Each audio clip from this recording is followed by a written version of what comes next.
Oh, we got an email today. Okay. I didn't know who it was. I haven't, no. You haven't heard from mine? I did. I'm like thinking about tomorrow for my kids. I'm actually going to be in like Crystal that day, They got like until 3. It's on? So Okay. I'm kinda like, We'll call the special meeting to order Monday, April 22nd. Not special meeting, the workshop meeting. Monday, April 22nd at 6:33 PM. The first item on the agenda is a continuation of the discussion that we had at our regular board meeting regarding activity fees increase. Joe is at another meeting right now. Obviously, I've been involved in this discussion, so I can answer questions that come up. But we provided data. There's a link here, and I'll open that link because that'll lead to the discussion. You've all seen this document, so nothing is changed there with the exception of some additional information about the annual dues.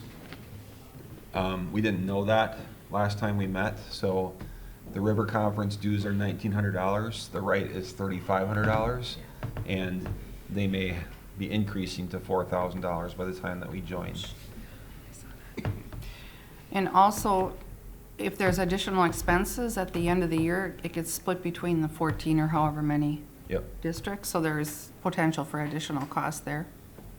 Yeah, and that would be 16 schools by the time, if we're allowed in, so it'd be 1/16 of the share. And then we talked about Schedule C. They didn't increase from the teacher contracts, from the 09-11 contract all the way up until the current contract of the 2017, the 2019 contract was negotiated. And at that time, the district did increase Schedule C by $20,000. That was a district priority. So part of the settlement was to put that in place. And then with that, there was a Schedule C committee that formed. And we went from the old way of paying to more of an equitable. It was based off of number of hours worked and length of season and number of athletes and a whole bunch of different factors. So there's many different formulas, and it was modeled after some other school districts that had put something similar in place. And then in the attached document, there's a spreadsheet, and it has revenue and expenditure data for the past 10 years, Schedule C salary comparisons, the participant revenue data from 2016-17 spring sports, 2017-18 all extracurricular, 2018-19 all extracurricular. And then before that time, there was a switch from, it was called JPay to Affinity, and we lost all the JPay data. I mean, so it's more difficult to track. So here's the spreadsheet.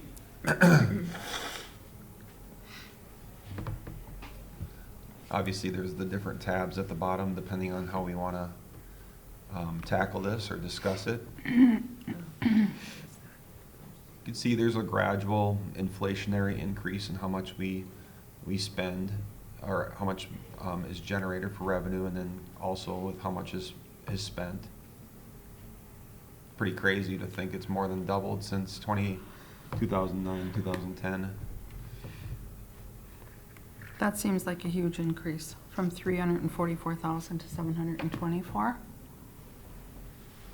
Part of that is we added soccer. yeah. What else would attribute such a huge, I mean, that's more than double. Amy? I think that's also when there was extra bleachers that were purchased, and that probably came out of this budget, and the boosters are reimbursing the district for so many years after that. So, and somehow that's in that expenditure budget. Like the money that the boosters pays, the district is not. Well, I think that attributes for 2016-17 to present. That's when that purchase was made. But there must have been a Schedule C bump somewhere in there.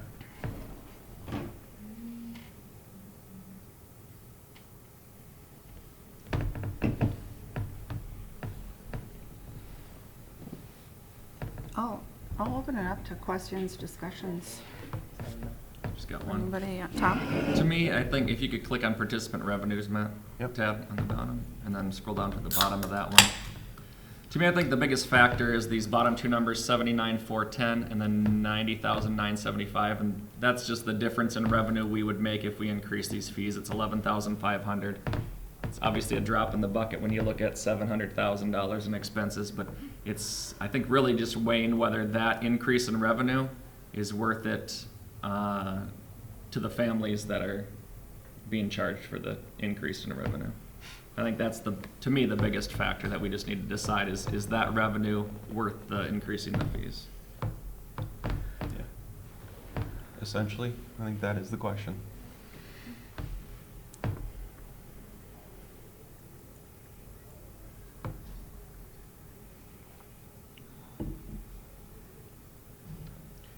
Another thing, Deb, you asked a question about what might attribute to the cost difference. Mhm. Coding. You know, I don't think none of us can say because we weren't here way back then and how things were coded. Right. Hmm. It could have been, you know, there's a ton of stuff that was on Schedule C, like, you know what a big thing is? CIS. That used to be Oh, on yeah. Schedule C. Right, So college and the schools, that was like that's right. $6,000 a year per teacher to teach college and the schools classes until that was reduced the last negotiation cycle. Then wouldn't So that that's, make it? I don't remember what the cost was, $30,000, $40,000, $50,000, somewhere in there. AP is on there. Those were all placed on Schedule C. And I don't know when, so those all could have been factors.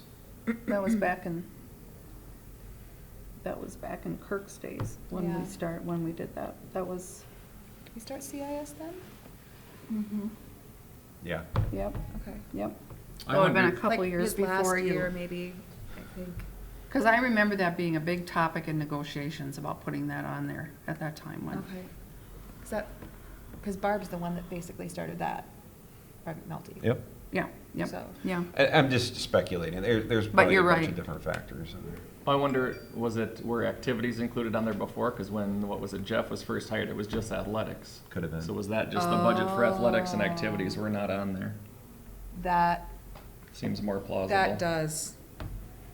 That does. Because that's a huge increase, like Deb said. Mhm. You know, transportation costs, there's an inflationary, Oh, sure. I mean, we pay, that's included in here. Look at district football, the mileage we added with district football. Schedule C was your college and school, and it was 200,000. In 2009, that's where it was coded, and then the coding switched in 2010. How much did she say? 200. 299,000. Was coded what? It was Was coded. coded.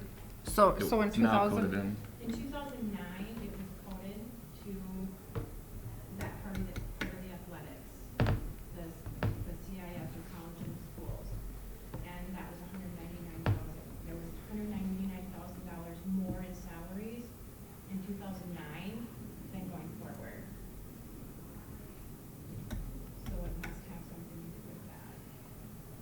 There was CEIS, there was AP, there was mentoring, and I believe all those things were taken out of Schedule C. after But then that. wouldn't it decrease? But then it would decrease, yeah, then Yeah, that that doesn't make sense. It at all. did, it did, so there was like 199,000 quoted. Confused. It's the first tab. Yeah, then there Yeah. would have only been 144,000 in 09-10 for extracurriculars. Yeah. So it should have gone the other way. Yeah, that's what I'm getting confused at. I mean, it did decrease on times, but there was a huge jump between like 15, 16, and 16, 17. Almost $200,000 jump. Mm-hmm. And then it went back down a little, and it went back up. I really do believe a lot of it's coding because it was a mess. Oh, yeah. Okay. So I'm not at all alarmed about that. We're not spending a bunch more money on we're Right. fixated on that. I Yeah. think we need to move off of that Gotcha. because Yep. it doesn't, our budgets are, I mean, we haven't, Yeah, So I was gonna say, we know our Yep. annual budget's not Yep. increasing like Yeah. that, so we know it's it's something just, internal. Yes. it's a shell game, yeah. really, Yeah. honestly, that's what I believe it is.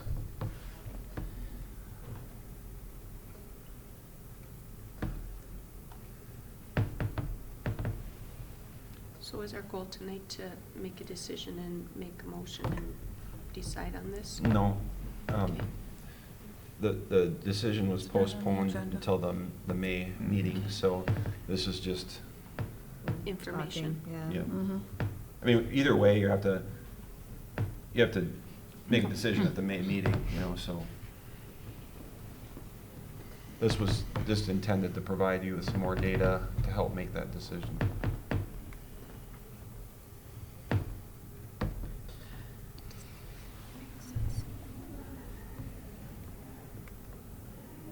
Down $9,000. Yeah, so I guess one of the things that I'm thinking about is that it appears that our costs to be able to kind of keep these activities and sports going continue to increase year after year, which Mhm. is consistent with just everyday world of, activities.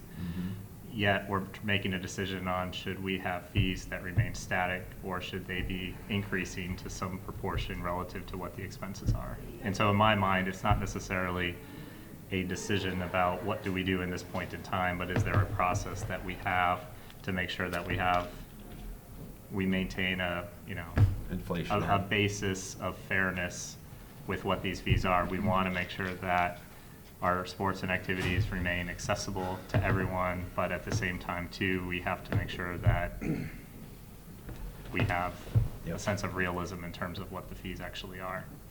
I mean, what is, school districts, we are not in this position for the camera, but school districts that are cutting significant amounts out of their budget, what's one of the first threats Mhm. that they Always. make? Extracurriculars. Mhm. In fact, a lot of big schools are cutting middle school, junior high extracurriculars because there's all these strong club teams. So that's how that's one way to get people's attention is Yep. they don't want their extracurriculars cut. Mhm. I don't think we ever want to get into a position where we're making that type of threat, or we get ourselves into the position where we have to make that type of choice. But I think that there is a level of just, kind of proactive planning. And again, I mean, it's, at the end of the day, we're talking about $11,000 jump. Is it gonna solve the gap that we're talking about? No. Does it help? Yes. It's really part of our programming. Activities and athletics are part of the educational programming, so I think one of the reasons you talk about a need for excess operating levy, well, this is one of the reasons. Mhm. And obviously, we'll get information specific to why there was such a big jump, but I think we talked about some of the reasons. I do think CIS, AP stuff is one of them. Soccer, I remember just discussions about what it would cost to operate soccer. It's $25,000, $30,000 a year. And there was startup costs associated with that too, nets, all those different pieces. Remember, part of this is the increase of Schedule C, which we know is 20 grand. I mean, we probably listed off several $100,000 of additional costs right there. Are there any capital costs included in those numbers, like field work or anything like that? No. That doesn't come out of that, or isn't included in that?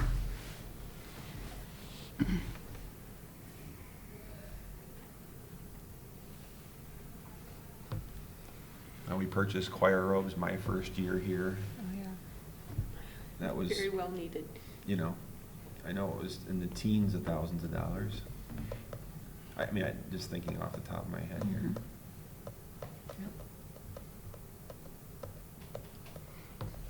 Mhm. Okay, so we need some direction here.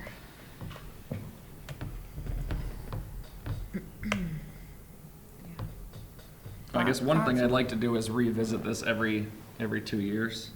maybe every odd year when the legislature's doing their thing, that Joe brings a revised thing so we can see how this looks every 2 years. And revisit fee increase and usage. If there's an action item to. We should put that on the, add that to the board calendar. Yeah. Thank you.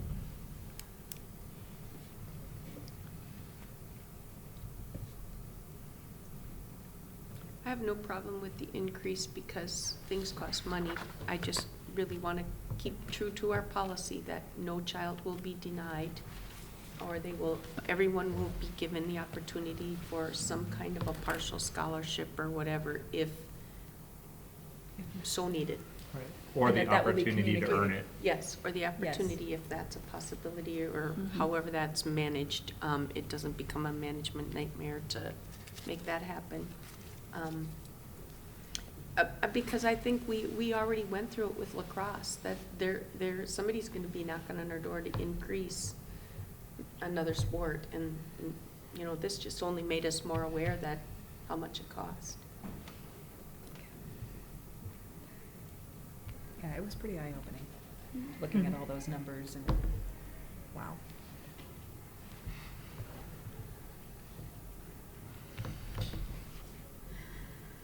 I was more surprised More about to- how much it cost to join the conference than I was about. Yeah, I that was one. too. Kind of gave me a little bit of a heart attack there, to be honest. So I'm gonna leave the agenda item as discussed, or as it was at the regular April meeting, and then you can review and act on that agenda item. I'd kind of like to have a little more defined feeling from the board before we go into that meeting, so that we don't have to have a half-hour discussion at the regular meeting. So I'd be more comfortable if we would come away tonight with more direction on exactly what you would like the motion to be when that time comes. You can disagree with me, I mean, Yeah. that's just my feeling. That's the purpose of a workshop, this is where we should hash those things out. So, Jesse? Yeah, I'd just say my point of view, I think it makes sense. We've got to keep raising it. I like the idea of every 2 years. I mean, inflation is alone, something, I mean, we have to. If you just look at the overall expense, we just can't sustain that. Yeah.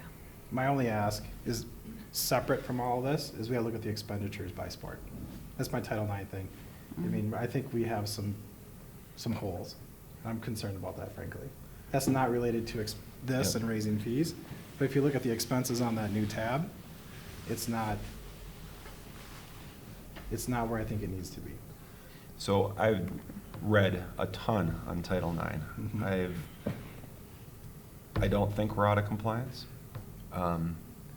I've talked to Southwest Metro superintendents, and everybody is in the same exact situation as we are.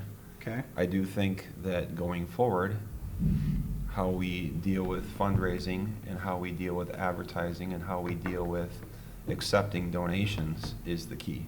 Yes. So I do think there could be a problem when you accept a donation from one particular group and then do not expend the same proportional Right. Yep. amount of dollars on the opposite sex. That's exactly what I'm saying. Yep. Yep, that makes sense. That makes sense. One Yeah. thing that I would Second. like to just maybe mention is that, especially with your fall sports and activities, I feel like that's a huge hit for parents, and I just worry about, because you've got all the expenses of other things, like your insurance for your Chromebook, your, whatever other things there are that you all pay at the beginning of the year. And I just wonder if there is any way to, and maybe we have that, but I have not heard of it, but to maybe do some kind of payment plan, and I know that might be a total logistical nightmare for financial, and that's my concern. Yep. But I also don't want people to be excluded from fall sports and say, nope, we just can't do it because we can't take that kind of a hit all at once in the fall. And so, and I don't know if it impacts more fall than it does winter, but my suspicion is that it does, just because I know when I'm writing that check, I'm going, oh okay, that's a lot of money going out my pocket right now. So, you know, and I know if that's something I'm feeling, I'm sure other people are feeling it too. So I don't know if if anybody has any ideas or a solution, but I just wanted to bring it up. We do have some families on payment plans, and it's all, you know, it's asked for, and then we work with families. So to Connie's point, if somebody needs assistance, we work with somebody to take care of that. I know. I just know that there's like a lot of pride, and then people may not know to ask for it, that kind of thing. And I don't know. I guess or they may just think, well, there's no use. You know, you're going to only be able to do this. You're not going to be able to do. You know, and I just hate for a kid to miss out on doing something that they might be their passion and they might be really successful at. So. Do you think the Family Max is well known across the district in terms of? I feel like that is. Okay. I don't know. What do you think? I'm not sure. I haven't personally hit it myself. I mean, because I just have one kid playing right now. So I've hit it every year. So. Yeah. So I mean, but to that point, like there are Family Maxes. I just don't know if everybody knows about it. You know, that might be an opportunity as well to kind of help that. Are the coaches aware so that if there was somebody that really was struggling, the coach might be more Yep. inclined to help to direct them? They do. Okay. Yep. So I think then we've got it covered. To your, go ahead. Matt, could you go to the board book agenda and then click on the Word document for this? That one right there. Okay. So to work through, I guess, if we want a little more detail, if looking at just 1 through 8 right there, does anyone see any adjustment they would prefer to see when it comes up on the May agenda? Or are they comfortable with what that looks like? Maybe that'll That's a good. be a little more detailed, Deb, than what you were kind of thinking.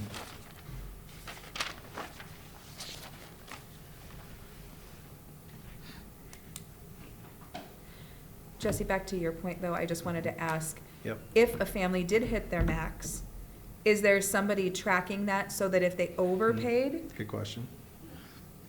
There is? Okay, I figured there was. I just wanted to make sure of that. So in that regard, then it's kind of a moot point. Yep. So if they're not aware of it, well, they will be because they'll get a refund. Yeah. Right. So, But aware of it in the sense that, oh Oh, gosh, yeah. I don't want my child to Budgeting. participate because I gotta pay X. right, Well, they could have already met their Family Max, so it could be free. Yep. right. Right. I'm fine, I think the increases are I think it's fair. minimal and fair. I don't have a problem at all with any of the No. increases, so.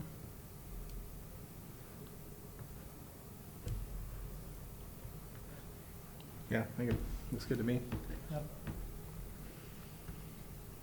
So I'm hearing that go with the recommendation with the review and in 2 years.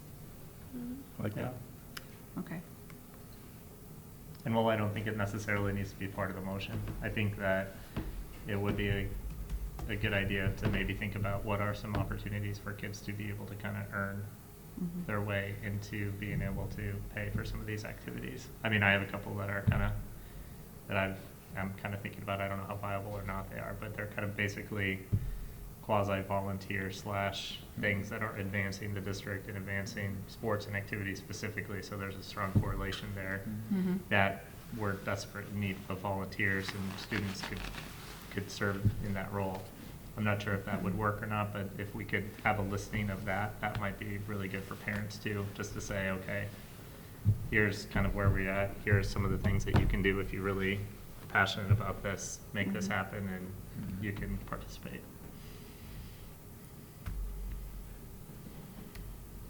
One thing that I noticed, and I don't know what the fees are, I should know, but I don't know. It says just the musical and the competitive one-act play, so you're leaving out because there'd be a fall play next year, not a musical, and then a spring play, and then non-competitive one-act plays. Are those not proposed to increase? Oh, good question.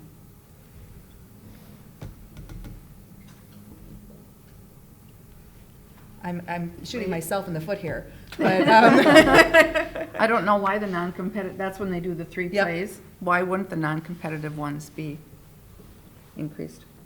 I get why the competitive one would though, but just because they Well, have to pay because the they have the fees. entry fee. Yep. And my guess is that the non-competitive ones generate at least some revenue,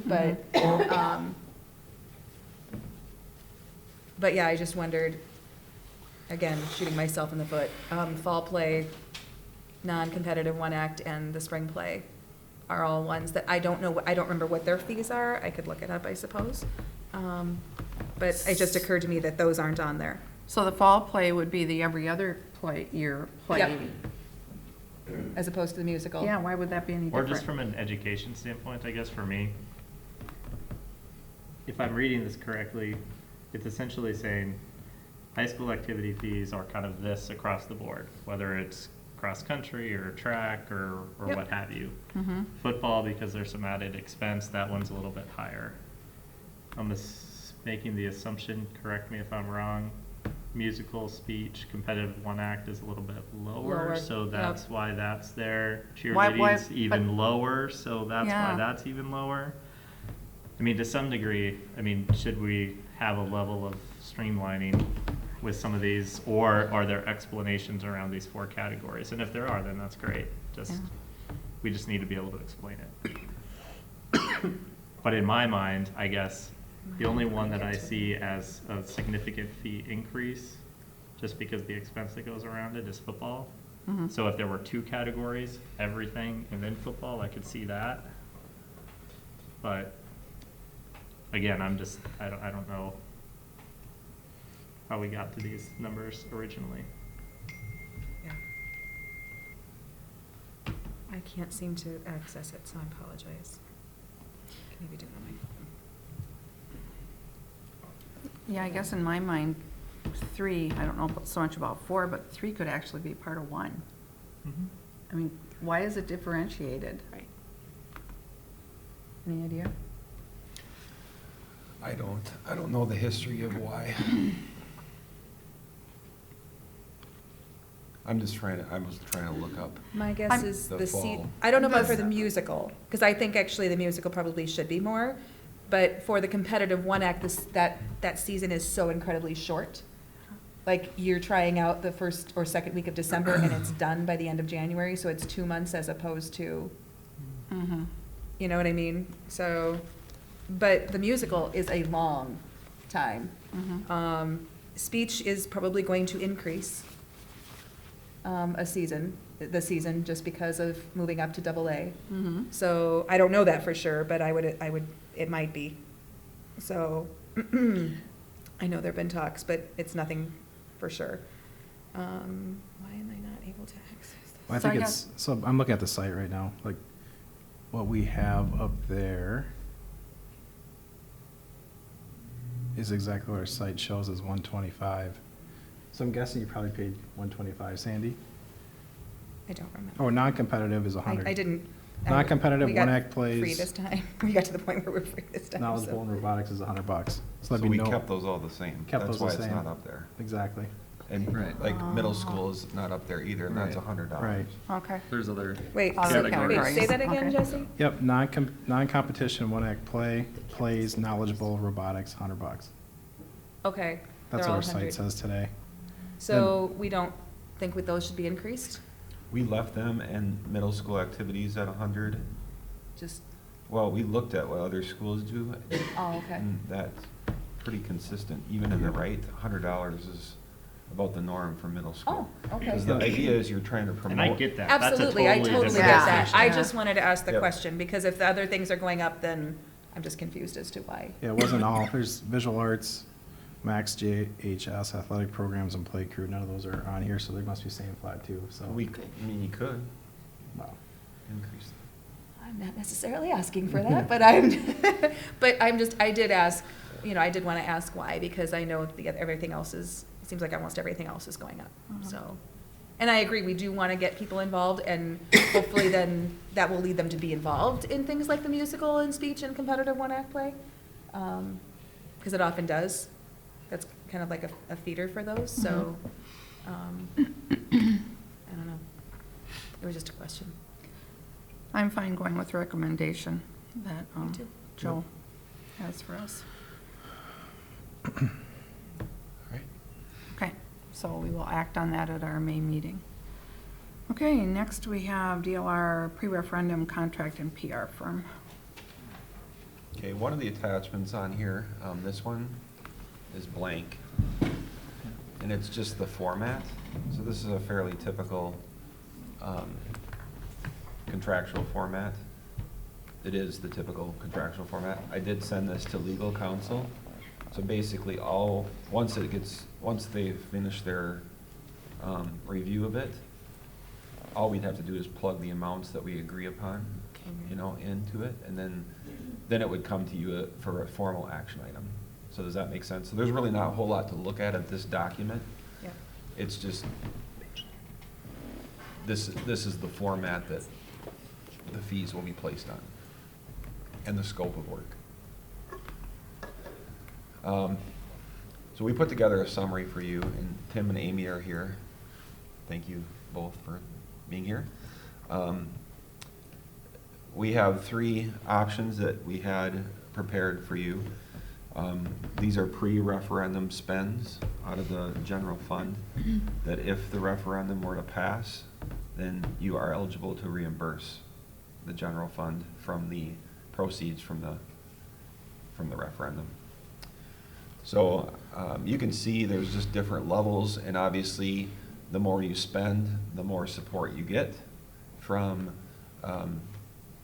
you can see graphic support, drawings, program design, layouts, computer modeling, cite big documents, that's probably the biggie. If you spend more, you're gonna have more prepared and ready to go. Should it pass, you'll be able to get out and procure those bids at an earlier time and potentially save money because construction escalates, costs escalate. So really it's a bit of a gamble. And then there's the pre-referendum assistance, that'd be the meeting attendance. There's different amounts that they'd be willing to assist depending on how much we are willing to pay for.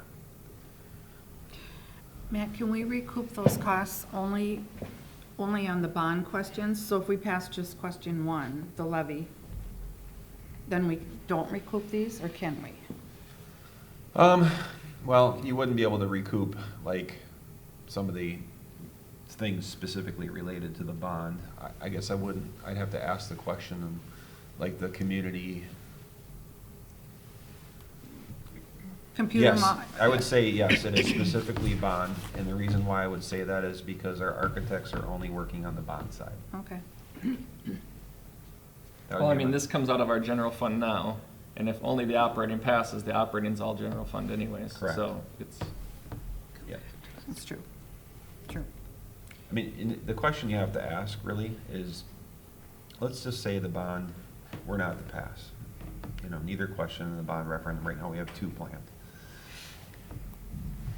Are we going to ask again?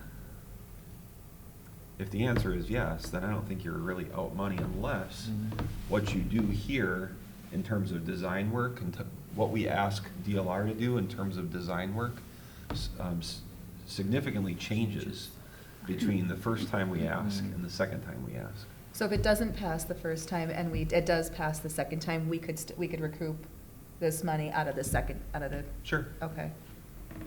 Okay. But you're going to do it all again. yeah, because you're gonna Yeah. probably be changing something. Yep. I mean, to a certain degree. And, they do offer that referendum support when we're doing those community meetings. Right. Listening sessions, listening to our stakeholders and what programming that needs to be built in the building that's being built. Ideas, those types of things. So the more you have them do that, the further down the road you're gonna be. Well, the last go-around and the go-around before that, I felt there was great benefit, great value in having that upfront work done, and that their community engagement piece was really valuable. Yes. And the other part, like with option 2, having the site bid documents ready to go, there can be cost savings because of construction cost increase, inflationary increases.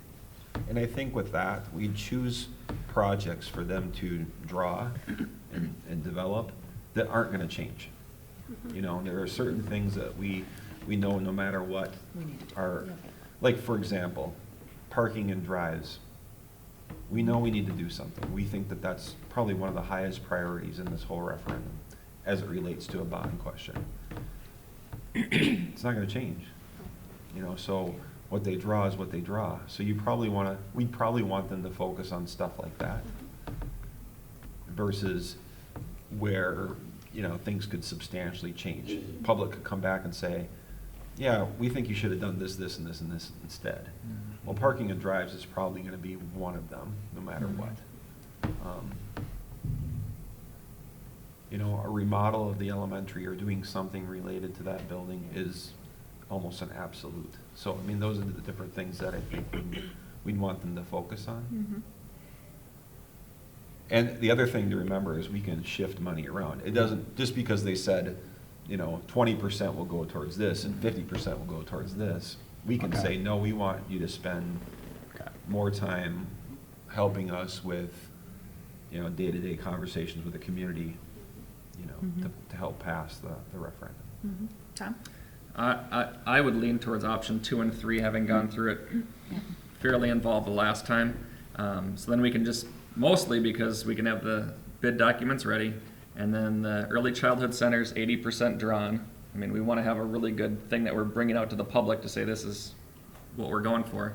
And the multi-purpose rec facility, whether it's 40% done or, I mean, I think you can get the concept either way with that building on what you're doing, but so I'm between 2 and 3, but I think it is important to have these bid design and these design things done, because we spent, how many hours did we spend talking just about the flooring in the circ?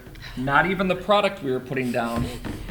I kid you not, the How many color. trips we looked The at? color. It was The color. it was at least 2 hours. Are you kidding me?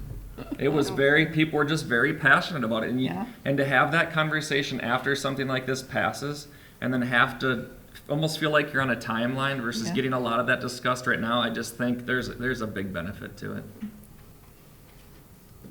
And that's why I would lean towards 2 or 3.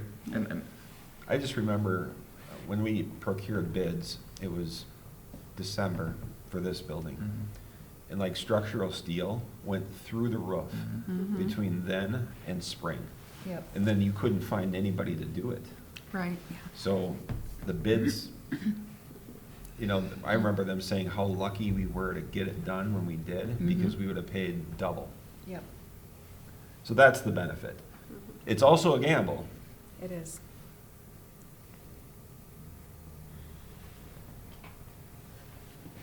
It is, and I am same with Tom. I'm torn between 2 and 3, because I think 1 is pretty basic, and I think it doesn't get us everything that we need. And I guess, it's a big gamble, but I guess I'm leaning a little more towards option 3, but I definitely could be swayed to option 2, just because of the number of hours, because like what you were talking about, the difference between 40 and 100 is huge.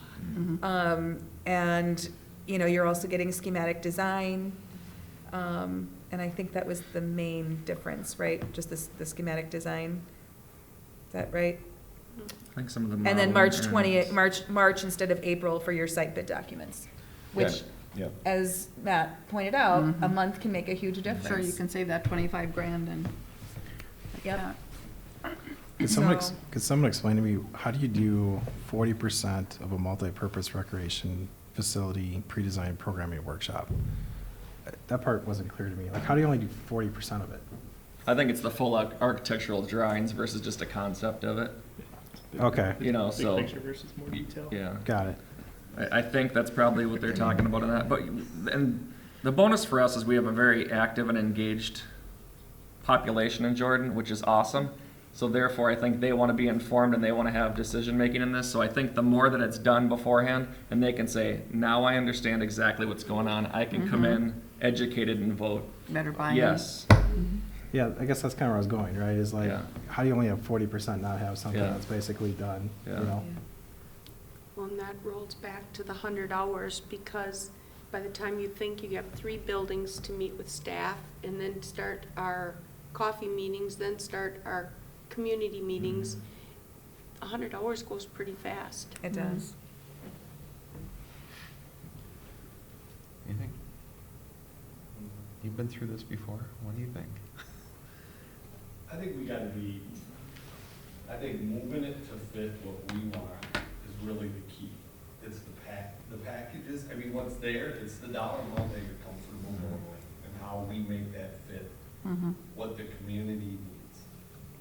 Because I think that's really the key. Do we want DLR at, maybe $100 ain't enough for community meetings, or the design, I mean, the design is gonna be kind of a moving target along the way. I think we found that with this building, Yeah. it's very hard to lock the design at 100%. To get a general concept is great, but that's gonna be a moving target as bids come in and things have to be tweaked. So I don't think you can lock in on the schematic being 100% done and user groups are done and all that being done before the referendum. It's more a concept and then tweak it as you go thing, to me. That's just my opinion, because as you open up bids, that's gonna change a Sure. lot of that Well- funding mechanism and how that fits into that finalized design. Well, and I think there's real value in listening to the public and getting public input that may affect some of the design work, that will give them more buy-in and make them more apt to vote yes.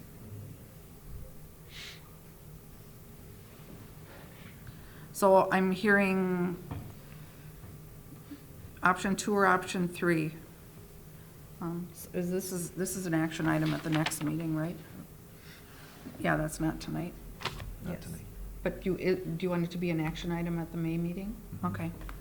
So again, same discussion. I hope that we go into that May meeting knowing which direction we want to go. So I don't know if you want to discuss it more or if you have something already in mind. Anybody else I wanna have a jump few in? more questions, sorry. Yeah, no. Can you go back That's to what that this is for. other options one, please, Matt, where it kind of shows 2 versus 3? Yep. Can you go to number 2, please, in terms of deliverables? Like, of those deliverables, what are the top 3 things that we need, or that our community would need to make a decision on a referendum? Like, yes, that's what I want. And I don't know, I don't know these different bullets well enough to understand. Like, for me, like, if I was a citizen, I want to say, what's it gonna look like? What's the building gonna look like? What's the parking gonna look like? What's the roading, trafficking gonna look like? That's probably like the most important thing I want to see, so I can understand, like, hey, how do I want to vote? But like, how does geotech review get me there? How does, concept refinement get me there? That part I'm not really sure, and here's where I'm going, right? If we think like pre-design, programming, workshop, and the concept developed are like the 3 things that we need, could we get those things to 100% complete and take out some things out of civil, for example, to keep our costs, say, at 50 grand or 60 grand or whatever number we want? Because last time we talked about this, we said 50 grand felt right. Some of civil. Civil is required And to- it's site prep too, you're going into some ground that hasn't been done, so that's probably soil boring. Yep. That could resolve, those results could come back and say. We've already There's huge ordered. soil Yeah, corrections that's to fair. be Yeah. done and things like that, so that's something. I'm just Yeah, using those as nobody- examples, sorry. Yeah. I'm not saying those nobody ones. Nobody sees some of that, but Yep. it probably is really gonna drive the project, because there can be some very hidden costs related to that if they're not exposed in time, that changes what has to happen. We'll take pre-design, it's 25% or 85% complete in option 1 and 100% in option 2. What is pre-design under civil?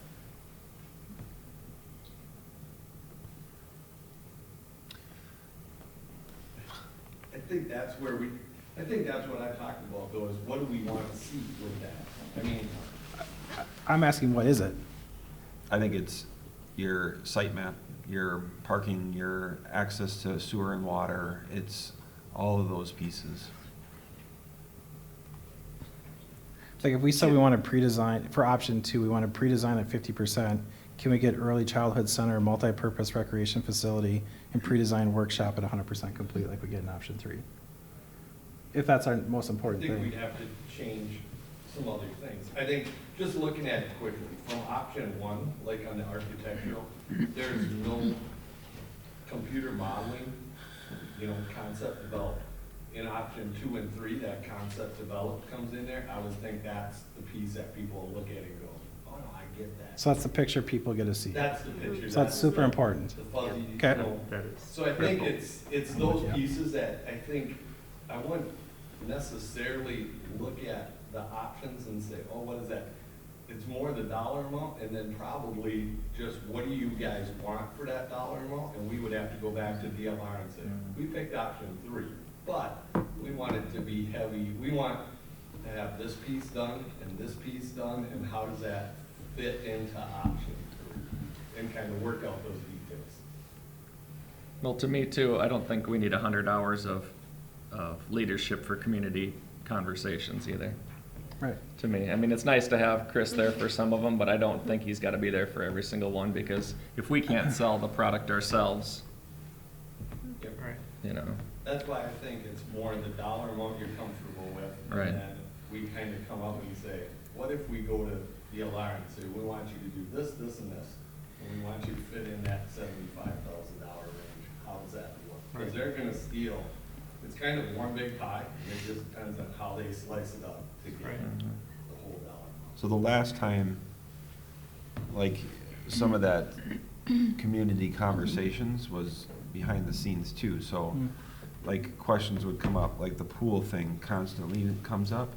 So it was researching information from the aquatic people, the specialists, and getting, you know, cost to operate per square foot. I mean, it was constant, like every day there would be 10 new questions, and we'd do Q&As, and a lot of them required an architect's point of view to answer that, and then we posted it all on our website. So all those community groups too that meet as well, that are, you know, in favor of referendums, they can provide support to them as well.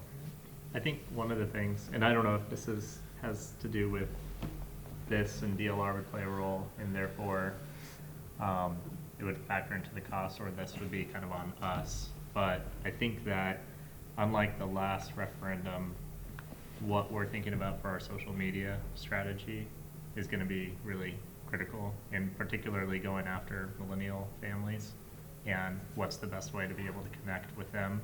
And so so when we say that, you know, we're kind of doing these community conversations and coffee, I don't know if we're using that as kind of a metaphor or like in the literal sense, but in terms of being able to kind of reach out to these different kind of cohorts that I think are going to be interested in what we're talking about and could potentially benefit from this if it were to go forward, making sure that we have that kind of linked up. And I'm sure, and the thing that I was really impressed with these guys last time was that because they're doing this all the time in a lot of other districts, that they have a lot of knowledge in terms of what is the best way to connect with folks so that they are educated, that they feel comfortable with whatever decision they make regarding the vote, to tap into that expertise. And I'm sure that there's a little bit of those dollars that are kind of embedded within those hours that they've given, but to make sure that we're tapping into that too.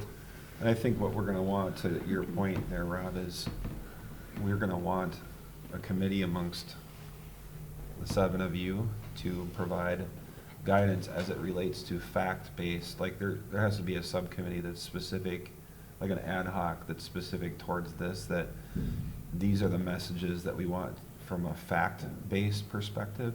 And obviously, any group that forms that's for it, they have their own separate that we can't necessarily be a part of, but we can support in terms of providing them facts. But this is gonna be, I mean, there's a lot of work. I mean, when we hit the go button here, it's pretty substantial.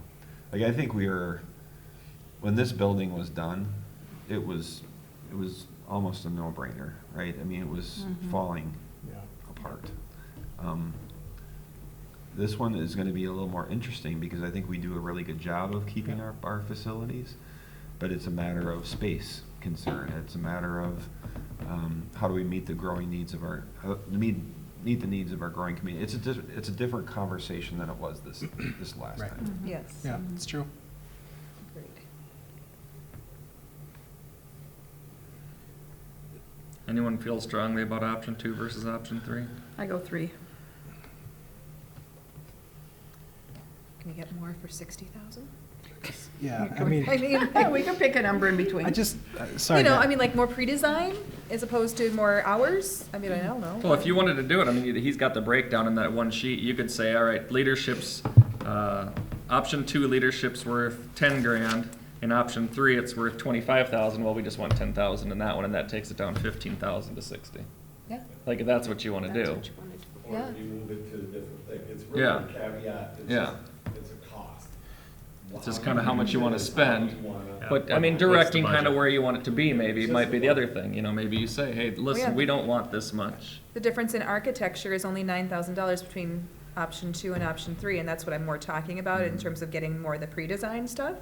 So 59,000 or 60,000, you know, would that then, And it's 1,000 in civil, that's your 10. oh, okay. Oh, yeah.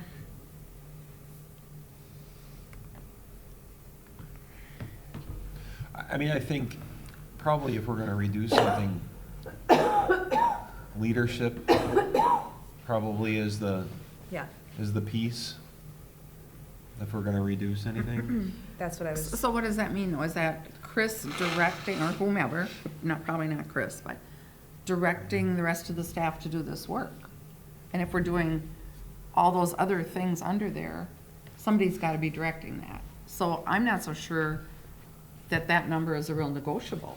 Well, that one's, he's got it broken down. The leadership is community conversations and meeting attendance for us, not for within the Oh, organization. gotcha, okay. You Well, think that's what that means? Yes, do. there's 40 hours here and there's 100 hours here. Okay, Right. yep. And the difference is 15K. Right. okay. Well, But how to your about if we point, go but to 75 your hours? point, there's behind the scenes stuff. This Yeah. isn't just face to face. No. Right. So this is basically saying, do we feel that if a obscure question comes up, who's in the best position to help answer that, to help get to the point where this So- moves forward? Is it So it Hope doesn't Scramble and derail the she's doing the vote? research, or is it one of their folks? Just a real before you, Lauren, you're next. I certainly want to recognize your question, Lauren, but a real candid piece, and it's the next part of this agenda item. The three of us and Kat called different PR firms. This is what people do. You know, most people don't run their own referendums to the extent that we did this last time. It's expensive. Like, we're talking $25,000, $30,000 for a firm, plus another 20 grand for a survey. Our viewpoint is, our community doesn't like that stuff. They don't like when you hire a third party to come in and run a referendum campaign, because they're just gonna turn around and leave. So, we're gonna do that, but I think this is our partner. You know, they've been here for the long haul. They're part of the community, I think you could argue. They've been Yeah. part of multiple building projects. They have a vested interest. That's different than hiring a hired gun to come in and run a referendum. I agree. Last Yeah. time we had a little bit of help from our construction management Mhm. company was hired before that to help with some of that pre-referendum. They- Which we're I mean, not I don't doing know how this much time. they did, Mhm. but we did pay them for some services for that pre, which we're not gonna have going into this one.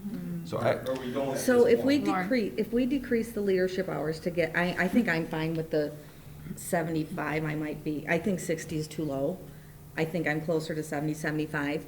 But if because we're talking about the leadership piece of it and decreasing that. And so if we end up exceeding the 40 hours, if that's what we decrease it to, what's the hourly rate and what is the potential risk of overspending?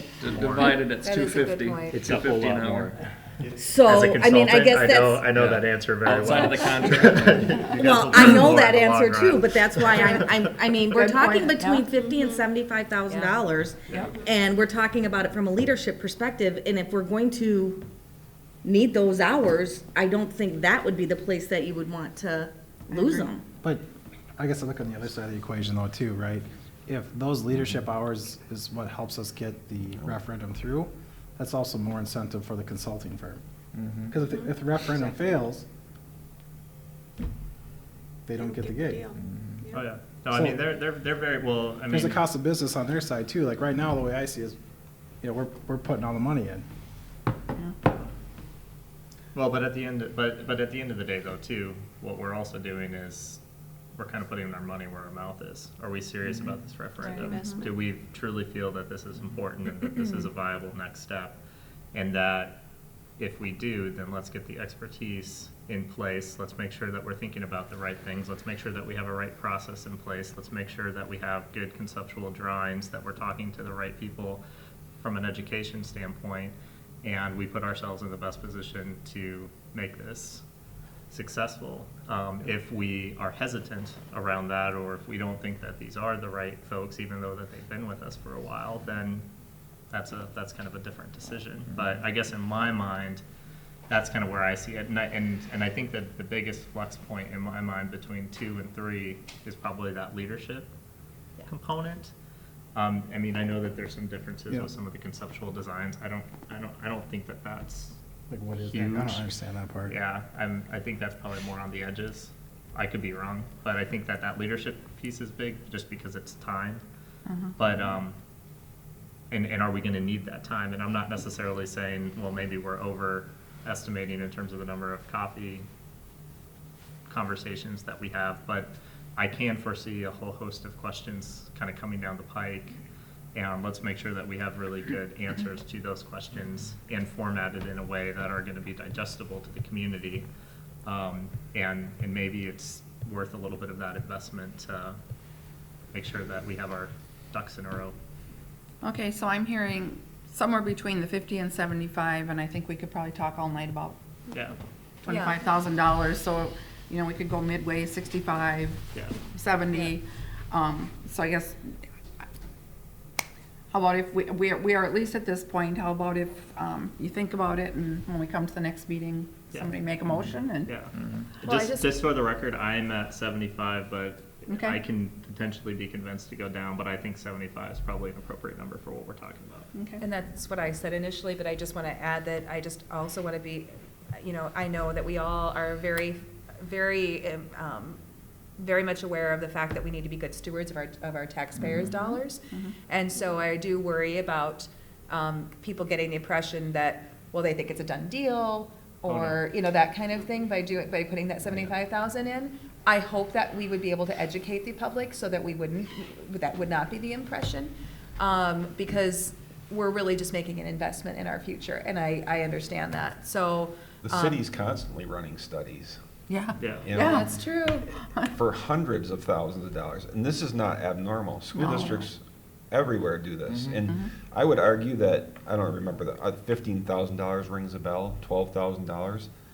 The year and a half that that was a planning process, that's what we paid for that long-range facility, for a consultant's time. We got a heck of a deal, Yeah. you know, for hours now, and I'm not Yeah, I'm not I arguing know that. you agree. Yep. I'm just saying that there's an investment that everybody makes in Yep. determining whether or not something is viable, and I think we just need to get that message out, is I guess what I'm saying, is that, you know, I want to be good stewards of our taxpayers' dollars, and I want them to be aware of why we're doing it. Yeah, That's and the thing. So we're putting together sort of a preliminary, got the idea from Eastern Carver County because they're running one next fall as well. But it's sort of like a newspaper.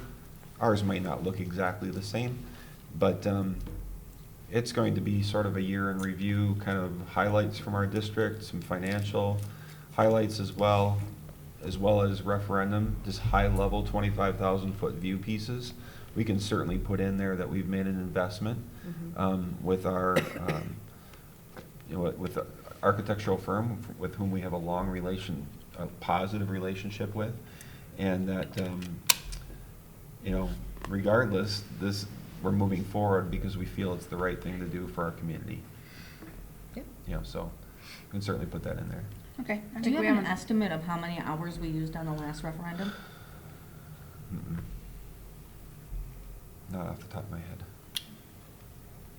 A lot. And it's going to be just significantly different. More than than another 100 or year. less than 100? It was probably more. I think it wasn't just one person. I mean, we had multiple people. 4 or 5 people Yeah. working Mhm. on different pieces. Yeah. And plus we don't see the whole, like right now they're drawing pictures. But You that's know? not part of this. That's not part of those leadership hours, that's other things, right? It's graphic support. Yeah, that's the graphic piece. Graphic support under Graphic deliverables. support, it's concept design, computer modeling, it's all those pieces because, I'm talking about that leadership right there, that's specific to community conversations and meeting attendance. Isn't that just that piece, or is Bless that you. other pieces as well? That's probably that piece. So Okay. you've got, so that's Chris. Leadership is Chris. Mhm. You got a partner Mhm. that's gonna dedicate that amount of So time. that's what my question You is, have how your- many hours you have did- You have your junior architect Bless you. writing up Thank the you. drawings. Because I personally don't think that the 75,000 would be that we're just throwing money away. I think it's strategic, and I think that we Yeah. need those hours, Yeah. and I think that we need their support and mhm. their guidance on, to make sure that we get this passed. So last time we had Tony Scholander, Kathy Tate, and Chris were all, Yep. so those three, you know, and I know, bless you. Thank you. I mean, I don't, Tony was here a lot. I know he worked a lot with community groups within the referendum campaign. He was good. He's not there anymore, but they'll have somebody like him. Can you go back and look and see what our average it was? No, I don't know how to do that. I don't know. Well, how- don't we have all of the, It would probably take a lot of digging to figure out. okay. Yeah. what that would be. Okay, I think, have we given enough direction? We We're did good for the- we did a pre-designed contract with DLR. We can dig that up. We can find out what that cost was and what was involved with that. Did we go over on our leadership hours? No. Okay. And then we also had a contract, as somebody said, Tim, I think, Tim, with yeah, with Wink, the- that we signed ahead of time too. And that was Andy Hoffman, and there was a couple other ones that went, I mean, they supported us probably with 3 people for leadership hours and meetings and Mhm. things like that, so. Okay. Okay, thank you. Moving on, long-term facility maintenance, summer projects, and budget. What? Oh, can we talk about one more thing before we move on? Oh, sure, yep. So I alluded to it a little earlier that we had a conference call with 2 different referendum public relations marketing consultants. And just some highlights here. Each consultant said that surveying taxpayers with a dollar amount that they'd be comfortable with is something that they typically do.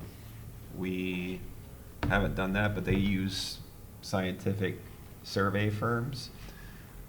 My thought was that we do our public listening session, and those who are in attendance can provide us with that feedback.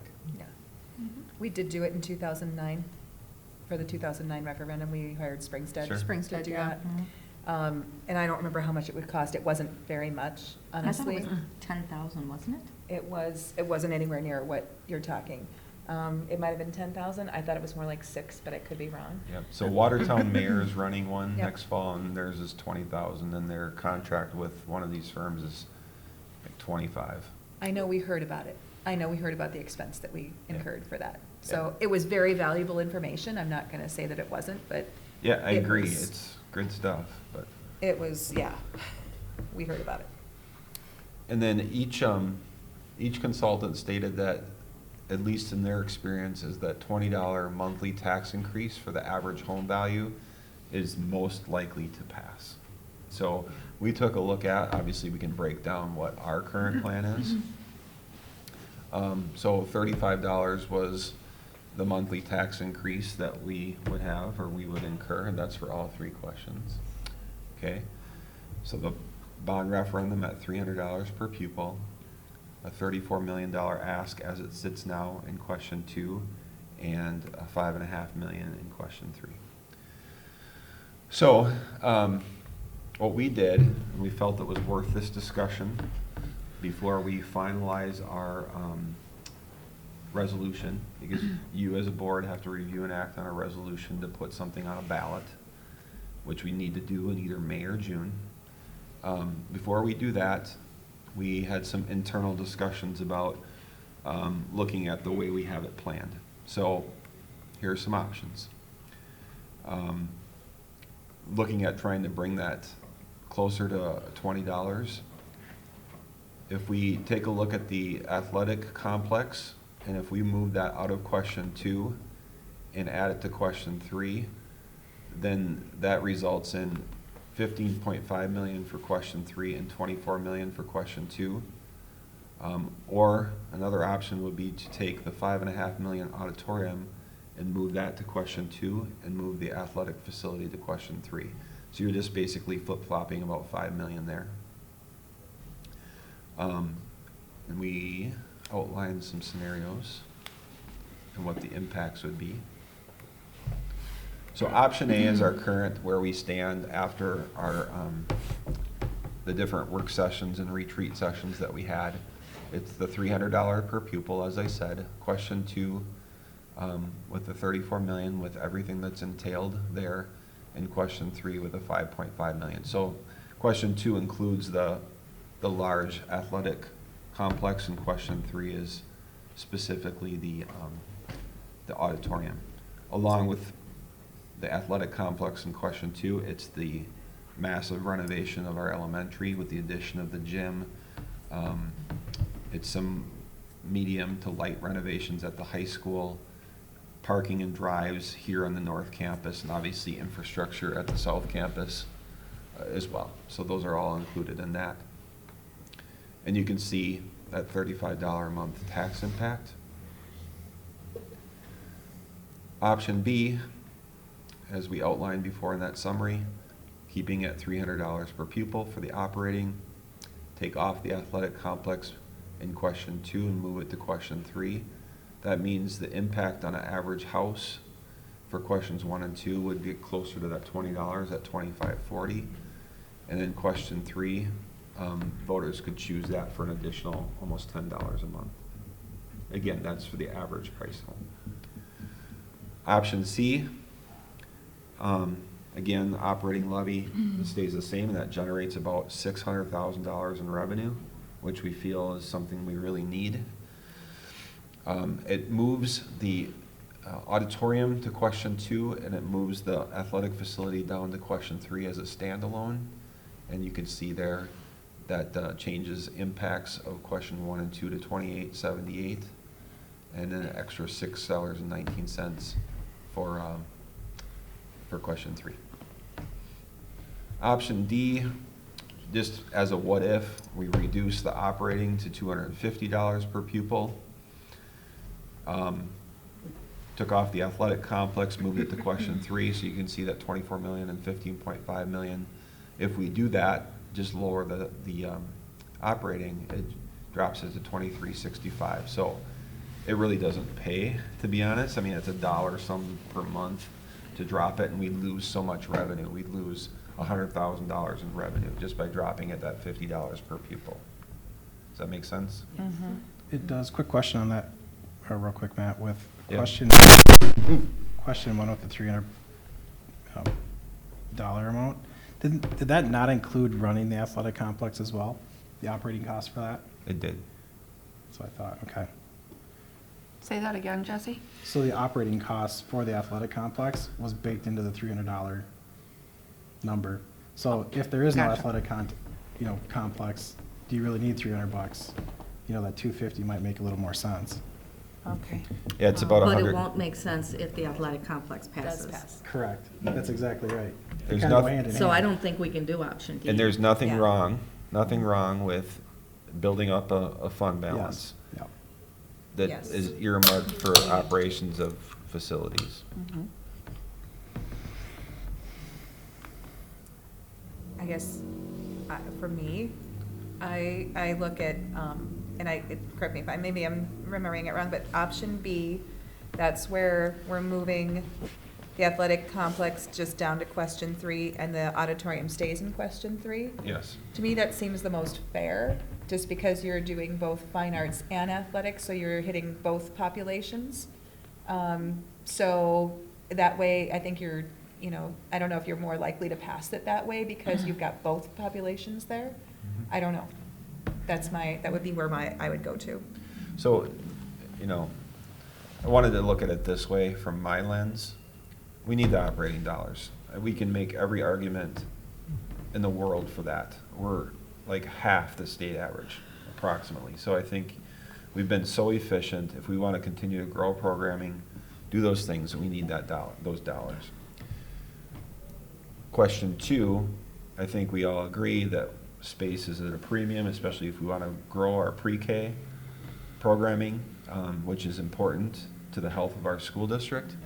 And we want to continue to move the needle, quote unquote, in terms of our academic performance at a first or K through 4th grade level, and also solve some space issues that we have with our lunchroom, commons area, gym space. I mean, we're talking about a gym that we're running 750 kids through that's not even regulation size. So it's just not, it wasn't built to handle these people. And probably most importantly, from an administrative standpoint, is the nightmare that is the drop-off and pickup loop. Yeah. Oh, yeah. That's the biggest That's issue. huge. It's a Yeah. huge problem. So Yep. there's really, in my mind, there's very little argument for the need for those pieces of it. And obviously, if we want to continue the model that we started at the middle school with our high school students, there's some need for doing some renovations at that building as well. And the secure entry piece is very attractive, Oh, yeah. just for obvious reasons. So I would say that those pieces, you could say, are pretty essential. The auditorium, somebody could make an argument that that's essential. We're talking about a Absolutely. 450-seat auditorium in which we have to run multiple concerts in right now. And we saw the survey results. There are people that are frustrated with parking. Yep. People frustrated that they have to stand when they Yep. come to watch their child. Let's just be realistic, though, about what the auditorium renovation would be. $5.5 million gets you probably 200 more seats because of the structural limitations of the facility. Yep. So essentially, we'd have to build up. So we have to put a balcony in, and then it also refreshes some of the equipment, the technology pieces that we know. But we've also heard things like we need a flywheel, to change sets. Not possible. I know. Not They're possible. horribly expensive. Not for $5.5 million. So we're talking about a new build auditorium there.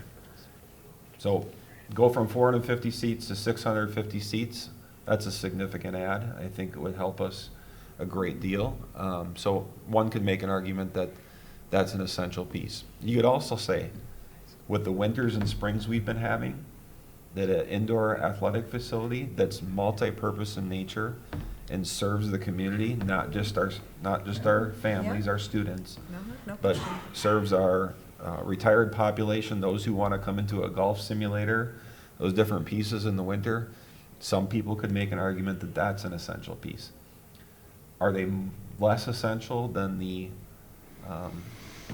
parking and infrastructure and remodeling of the elementary? I suppose you could make an argument so. So I guess that just depends on the eye of the beholder and how we want to structure it.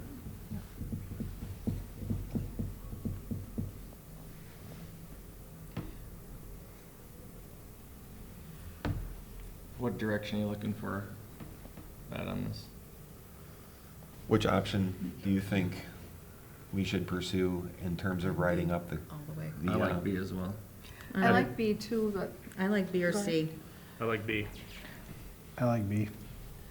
I do too, but my question is, do we want to invest 5.5 million in an auditorium when those of you that were on the long-range facilities planning meeting with us, the plan was down the road to connect those two buildings and build a new auditorium. Right, So, I know. And that was mentioned at our other meetings as well, so. I don't think it goes Yeah. to waste, and it could be, somebody could trump that thought, but when you think about performance space, one could say that our middle school could use a more formalized Yeah. performance space. Absolutely. Our elementary school, there were survey comments about, could you please, I'm paraphrasing, but could you please solve the issue with elementary concerts? Well, where do you hold them? Yeah. Because our Yeah. auditorium is booked Right. 24/7 all winter long. it's true. Yeah. If So- we're, Maybe you're saying if you would build a new one, it'd be just a whole new structure, essentially. Yeah. Where existing would stay as Yeah. is. That makes In sense. addition, I think it could be possibly a revenue maker too, because I feel like there are other places in town, like dance recitals could be held there, because my understanding is right now they can't be because of the space limitations. So that is a possibility that, you know, if we had more than one space eventually, that might be a possibility to do as well. I don't know if we are open to that, but that is something that has been brought up to me. We held a big dance recital here this winter. Okay. One of the Shakopee dance groups said that they would like to come down Oh. and use our facilities, so I we didn't realize that. we hosted that. We have two more. There's one the first weekend in May, a dance group, and there's one the third weekend in May for one day. That's Okay. coming. Do you remember- I think they're both Do you remember out. revenue? Amy, do you remember? I would like to say it was around 5,000, or 5,000 for the weekend.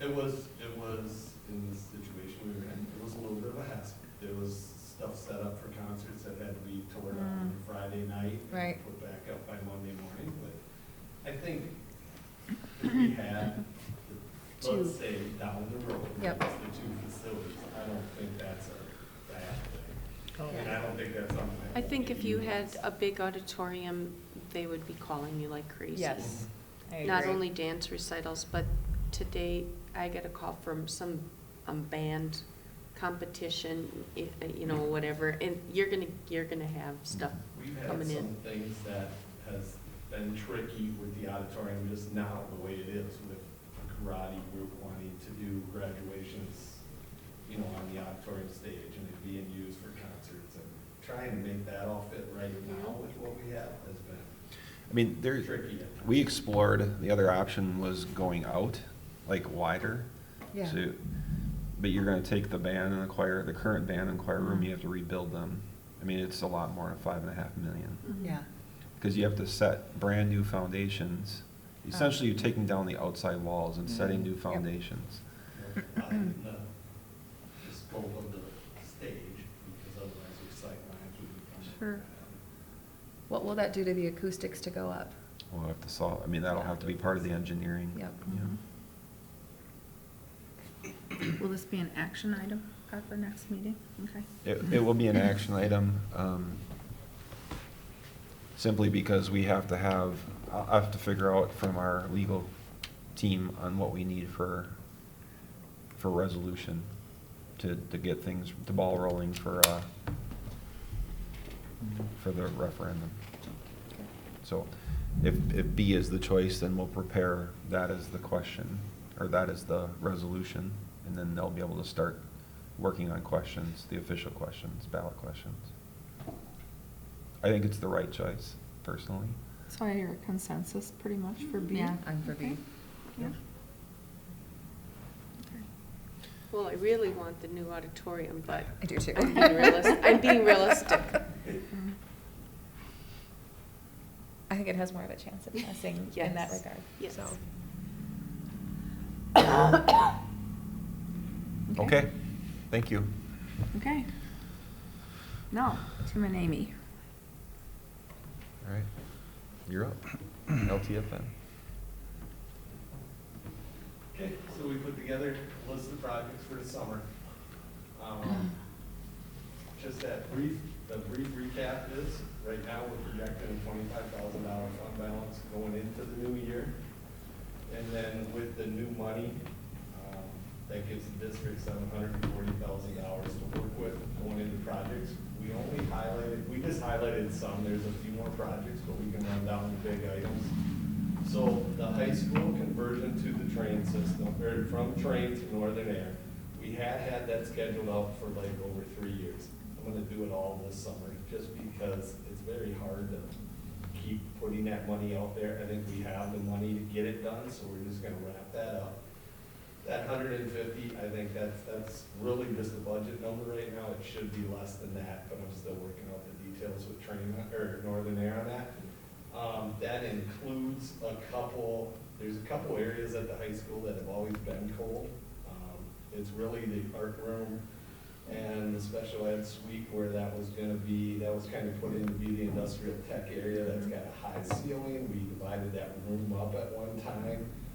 We're probably gonna need to put in some radiation there. That's all northeast side with window exposures, so it's been very hard to heat those spaces. So that 150 does that too. We're also looking at sanding the gym floor completely down, starting over. We've been working on some renderings. We have a person lined up to do the work. So that'll happen, I think we're starting on June 2nd, sanding that down to get that done. So that amount's there. We're gonna buy new risers for the high school for choir and band. The ones that are up there, they are at beyond the end of their life. They're just wore out. We're also looking at doing a little growth. Right now, we have 9 3-step risers. We're gonna buy 9 4-step risers, which right now they fit on the 3-step risers. We're putting kids on the ground. This will actually get us out a little bit for bigger class sizes. And we're looking at a couple things at the elementary school. And we know that we're gonna go after the referendum, but we're looking at doing, we got one boiler over there that's still the old steam boiler. It was not operable this winter. So we really ran on one boiler. We're looking at putting in a new one, the same thing that we did 5 years ago, having that redundancy. And part of this would be is if the referendum passes, this isn't throwing away money. The boiler room probably wouldn't be touched during the project because we've asked DLR to look at the added square footage that we're thinking and making sure we're covering that. So that 100,000 would get us a new boiler, and one of the old chillers on the roof, the compressors are all burnt out of it. It doesn't pay to put any money into it, so we would put up another chiller on top of the roof that gets us redundancy. And it just, we need to do that. We can't, we're rolling the dice by not having that redundancy. And it's just, we got the money in LTFM, it's really a funding mechanism to get it done. What we're gonna do with DLR is they're gonna help us a little bit, but most of that will be on, like I've just met with them, really all they're gonna do is put together the specs for us. We're not using them as a consultant, so there's very little fees involved in that, and I'll just do the project, so that'll come out of that. The elementary school, we're looking at a fire panel replacement, kind of the same thing. The old fire panel there is at the end of its life. You do a fire drill, it doesn't reset. There's some things that have to be done there to get it to reset. It's past its life. When we do that this summer, I worked with them to look at relocating that back to the custodial closet. Right now it's in the nurse's station. So we'll relocate that back to the So I'm gonna, custodial. Tim and Amy done a nice job of outlining things, but I just want to highlight something right now. You start to see a pattern. Windows, doors, roofs. I mean, they're big. Some of those are monster ticket items. I mean, it's $1 million for that roof alone. LTFM is designed to help districts take care of that. And we're spending some things over on things that we feel like we need to do now, but we've held off on windows. We've held off on roof. We've held off on some of those pieces, knowing that we were gonna run a referendum. I think it's really important for the public to know that we're doing what we feel we need to get done, because let's just say it does pass in the fall. We're several years out from a building, so we can't go another winter without a second boiler, is what we're telling you. And I think that's the other piece in going for the referendum. If it does pass, there'll be some deferred maintenance things that will be covered, like traffic at, the high school parking lot. That's gonna be on our LTFM at some point, because that lot needs some That's major terrible. work. If it passes, that's cost, then that doesn't have to come out. It'll just be covered under that traffic fixing. So I think that that's huge from a communication standpoint, because it's twofold. One is you could potentially understand someone with an argument of, well, why can't you just use this money to continue to put in another boiler, put in another chiller, just keep the thing going? And that's false. But then on the other hand, you can say, well, if we're gonna spend all this money on a referendum, are we just throwing away this money on a chiller or a boiler? And in making sure that people kind of understand that the timing element of we need these essential items now. There are some other things that we absolutely need. The referendum is going to fix it. But because I remember similar stories for this facility Yeah. when we were kind of going through that process. Well, And I so, think in our elementary school, when I met with DLI and said, this is what I want to do, we looked at that, the boiler room. We put in new hot water heaters, new water softeners, one new boiler. All that's left is the other boiler, and that boiler room doesn't have to be touched. It'll have all the updates that go with that. So I think, yeah, we're trying not to end up in the shape over there is what we were here. Yeah. I think, but at the same time though too, where it was a little bit more desperate here, we still need to address that facility. That facility is still kind of at its end of its useful life. There's window issues, there's roof issues, and they're gonna have to be addressed if we don't do something over the next few years.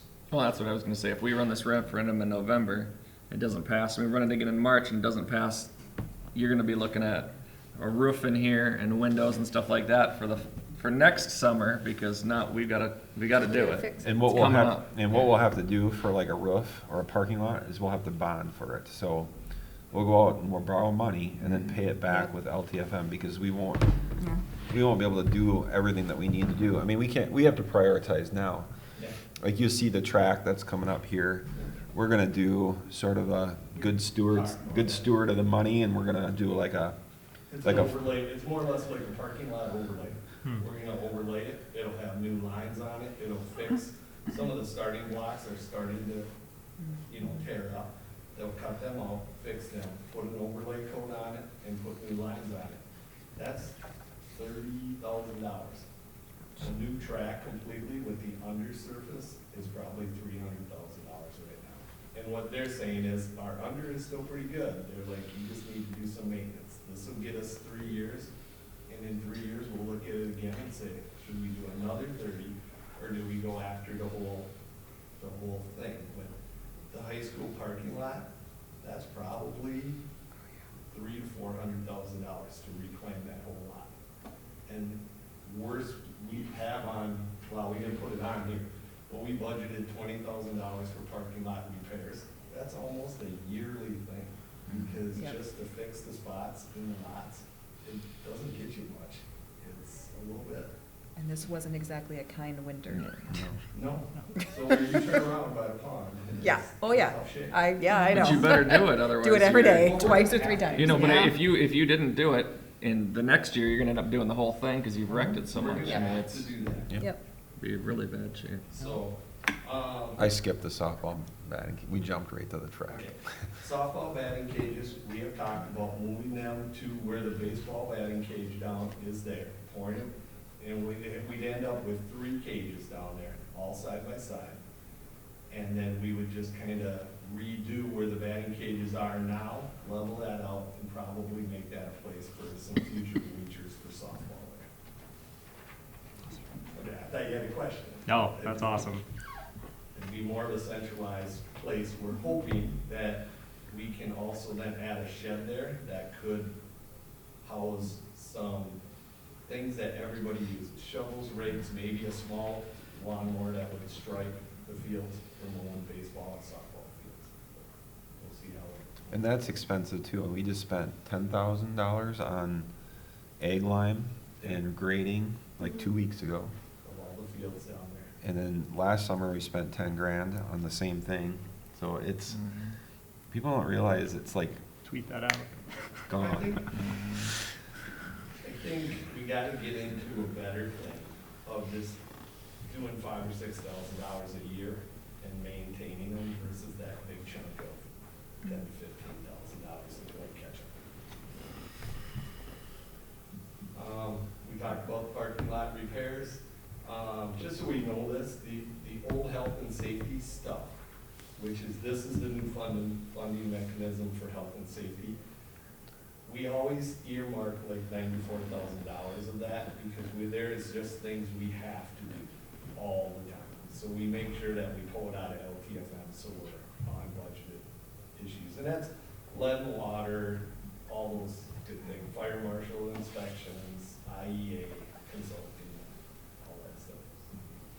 And then just our mechanical service contracts, we have one with Northern Air and Johnson Controls. That's really for our air handlers and our chillers. And we take that out of LTFM. Like I said, there's a few more projects. These are the highlighted ones. I can get you a list if you want everything, but. Oh, it's right here. We have one. Oh, okay. I don't have it right. So, any questions, concerns? 2 questions. You plan on doing all that in the summer? Yep. Yes. Is that the plan? So start like June 2nd, you said, on the floor right away, and, okay, all right, so you'll be busy. Part of the problem that we hope to eventually get caught up a little bit is the dollars can't be spent until July 1. So projects can't be finished until July 1 unless you have more carryover into that next year. Got it. So that's really, I mean, that would be my goal, is that we always have some carryover so we can start early, you know, like now, and do a few things that are inclusive and get them done before the bulk of the work's got to be done. So, Is it realistic to get it all done before school starts, though? Have you, that's a lot of stuff up there. yes. Is it? Okay. Second question, in terms of, let's just say one of your items goes over budget, do you have kind of a line of sight of, could you cut anything, or do you have to do it all? We have cushions built in. We have You have cushions built in? Yeah. Okay. And I guess I'm a little big on inflating the dollar amounts right now, Yep. because That's these are good. really just me looking, saying, like our gym floor, we Yep. know the cost on that. The track, I got a bid and somebody hired for that. So once we get the numbers locked in, then me and Amy go back and we plug those in, and hopefully we budgeted over Mhm. what Yeah. things come in, because we can always add some projects. I'd sooner add projects than pull off. Agreed. Cool. So what you see here in green, you guys can click on this too. This is every year, these are our, you can see like our land payment. We have, that's non-negotiable. So we gotta pull all that stuff out of there, and that's a capital project. So it's broken down into category by the X, you can see. And these are all those reserved accounts. So this becomes part of the big budget that you'll review and act on in June. Yeah. When do those dollars come live? Like, when do we get those dollars in our bank account, essentially? Throughout the year? If we get them throughout the year, when IDs makes payments, or we get our tax money in November and May, or October, November, and May, and then that's when it goes into the accounts, into our Okay. cash account. And then we can start projects for that designated time period, July We to, can do the projects July through June. okay. You can essentially start in June, I just don't want to get any invoices. Yeah, we Yeah, can't you be don't get billed after billed. July 1st. Just Right. because You can it's start considered before. helping. Got it. Yep, nope, makes sense. That answered my question. And just so you know, to generate the list, what we always do is send out to all the admin team and say, put all your hopes and dreams on this thing. And then we look at Then we dollars, and we're crush their probably, little dreams. we're probably the ones that crush their hopes and dreams. But it does have their input, you know, so that we're at least covering those items. And then we try to follow up the next year. So there's things that just aren't gonna happen. And we've broken that. At one of our admin meetings, we went through that list. But we always try to go back to that the next year and just say, is that still on your radar to have done, and see how it fits into the budget. I mean, you can see stuff that are without dollar amounts, and those are the things that were requested that we just don't have the money to do. Yeah. So we prioritized. Good. Thank you very much. Southwest Metro Associate Members. Want me to take that one? Sure.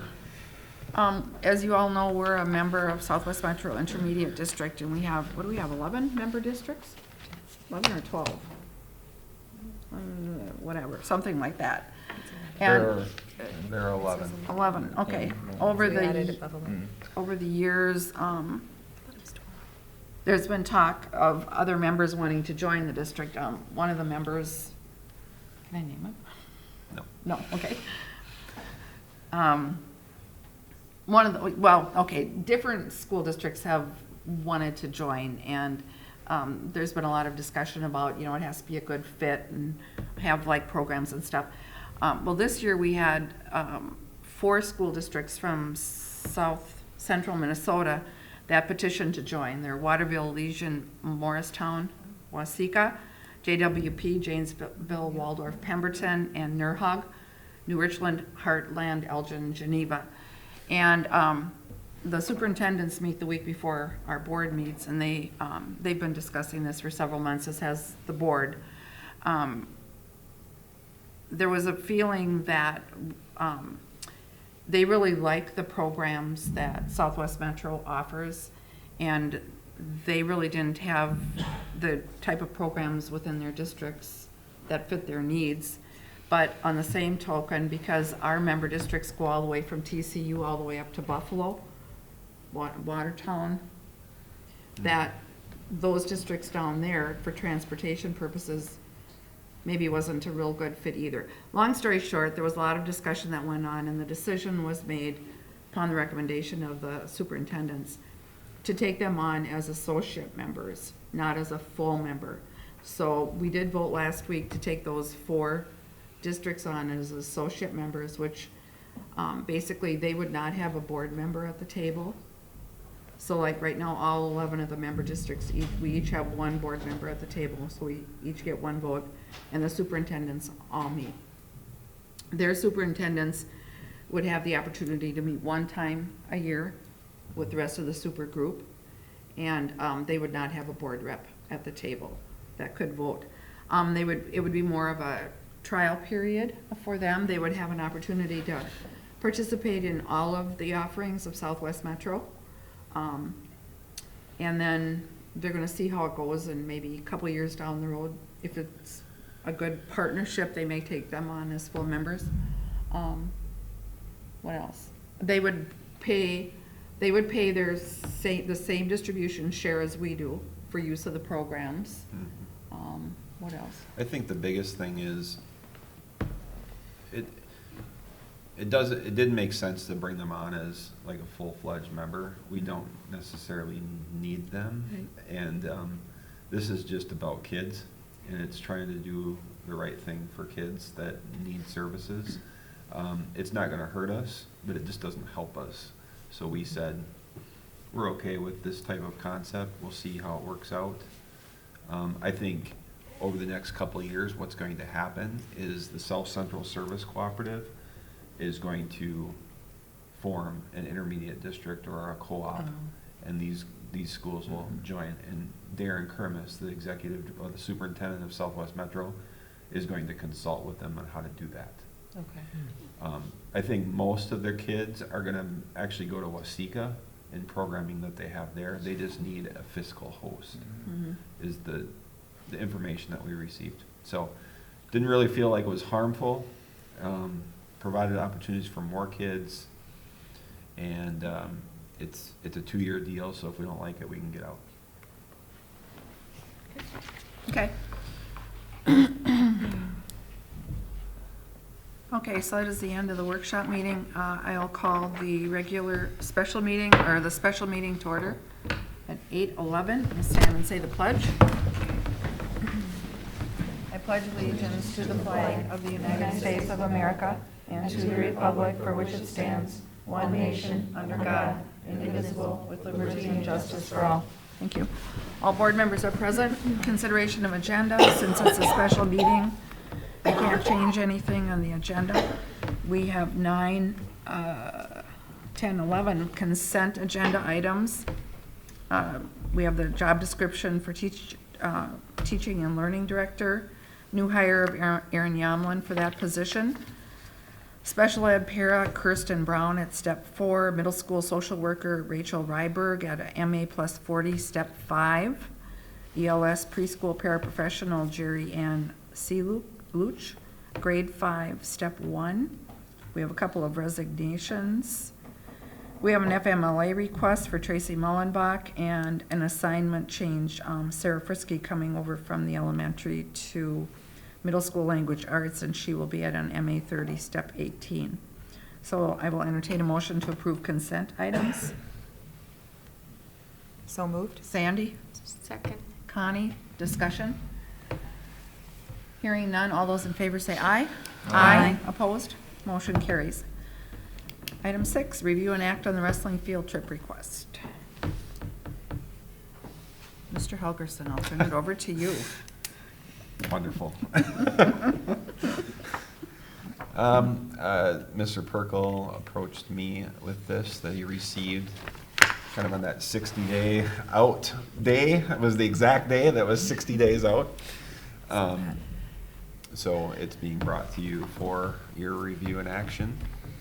One piece in here is, and I said it was okay if you did approve it, they've locked in hotels, but they also want the ability to be able to cancel those and then find better deals, and then they would provide us with a list of the hotels and cities and that type of thing, if that were to be the case. So they use, I don't know, Priceline or something like that to do that. I'll open it up for discussion. Is this a trip they've done in the past or a new one?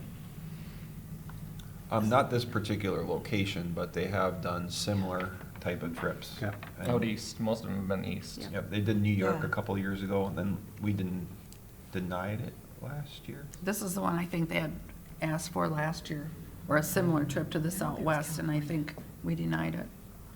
At the time, it was too short of Yeah. a window of Yeah. time to review on it, and there were a lot of, They it didn't have it wasn't the necessarily details. denied, it was just, you need to provide more Yes. details. Mhm. And then they decided not to do the trip because they couldn't get it organized that fast. Right, right. And who's providing, I mean, I see there's gas, but who's actually driving? Like, who are the drivers? The coaches. So they have to go through the Type 3 vehicle certification process with Hope and Tim. And Right. then they would drive our vehicles. So- How many vehicles? Right now, they've requested both our vans. For 15, And then I would, So It says we 12 would to have two 15 wrestlers drivers and for two two drivers. vans for that number of hours on the road. well, it'd be 15 wrestlers and 3 adults, so 18 people. Yeah, but only 2 of them are drivers. Yeah. So it's really there would good. be no backup driver. Who's the third coach? Jacob Backlund, has he gone through the driver thing? Yeah, that's what I was, there's 3. It says. Jacob Backlund, has he gone through the driver certification? He could. He could. Yeah. I mean, they can. How old they can is he, have though? more- They can have more people go through it. And they would have time before the trip to get. I more think people he's certified. about 20, I About think. 20. So a 20-year-old can't rent a vehicle, well, can they? I mean, could you have a 20-year-old driving? I'm not okay with that. A 20-year-old can't rent a vehicle. No. You have to be 25 to rent a vehicle. Really? Mhm. Good to know. So I would not be okay with a 20-year-old driving a van full of Yeah. Teenage boys. I agree. So you have 1 driver per vehicle with our school vehicles, cross-country. But what's the longest stretch of driving? They do a lot of activities on the Because way they're there. going, The first day I is saw Mount that. Rushmore, which is, what is that, about? 8.5. 8.5 to 9 hours. it's like driving to Chicago. I That's mean, not. that's very doable. Yeah. That's- Yellowstone's about the same from Mount Rushmore. I think so, Mhm. yeah. But then to Seattle, That's a that's jaunt. a huge jaunt. There's a lot of 4-legged animals between that stretch. How many hours is that one? 12.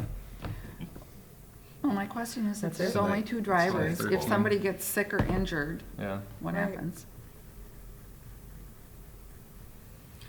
I think you could say there needs to be 2 certified Type 3 vehicle drivers per van that are over 25 years old. I mean, you could literally make that the But would we have enough room in the van then? Well, So they don't have any might like take a parents third going? van. No, They don't typically do that? no, parents don't go. Usually it's just coaches, Okay. kids. How many people are going? I mean, I'm not saying that a parent couldn't go, but then the parent would have to get approved to drive. Years ago, my husband and I had chaperones when the Pope was in Denver, and we had a bus of about, 60 kids. And my husband had to drive our van separately because we had to have a quote, emergency vehicle that could Oh. take a student or whatever. Yeah. So he literally followed.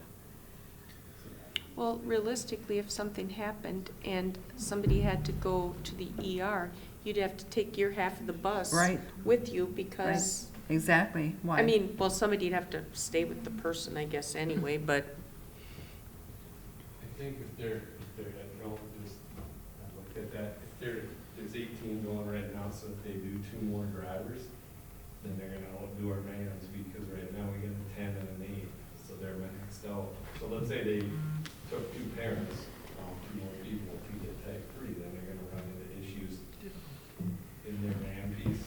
And I mean, some of this is, not an honest question, would we have to change our liability insurance on a trip like this? Would we have to call our agent and just ask that Mhm. question? Yep. If they're going out that far? Is there any reason they can't use Bell Plain vehicles? I was wondering the same thing. It's about the Beltline has host. bought a brand new mini bus, so they do have a type 3, I don't know if they, That's not a type 3.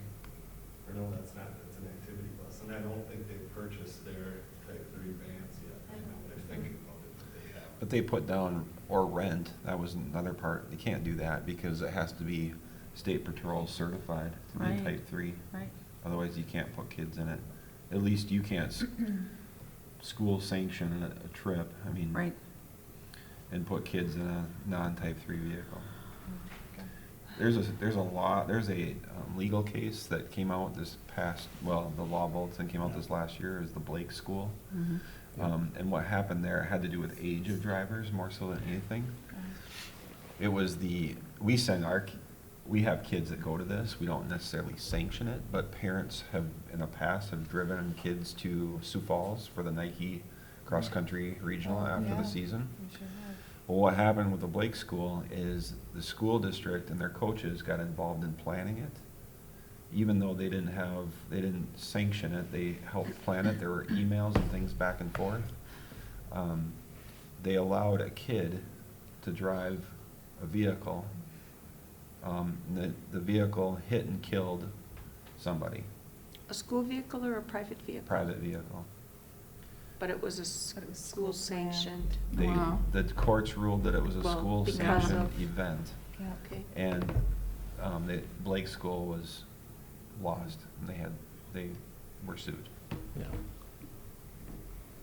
So, not that this is the same exact Yeah. situation, Right. but the reason why you have discussion about these types of things is because you're trying to reduce your liability. Mhm. Is there liability here? Yep, Yep. absolutely. But there's liability in our Costa Rica trip and, any other type of trip that we take. And I can tell you that I asked at the MSBA board table, there is not one other district that sanctions those trips for the very reason of getting sued. Every one of them said, you do that?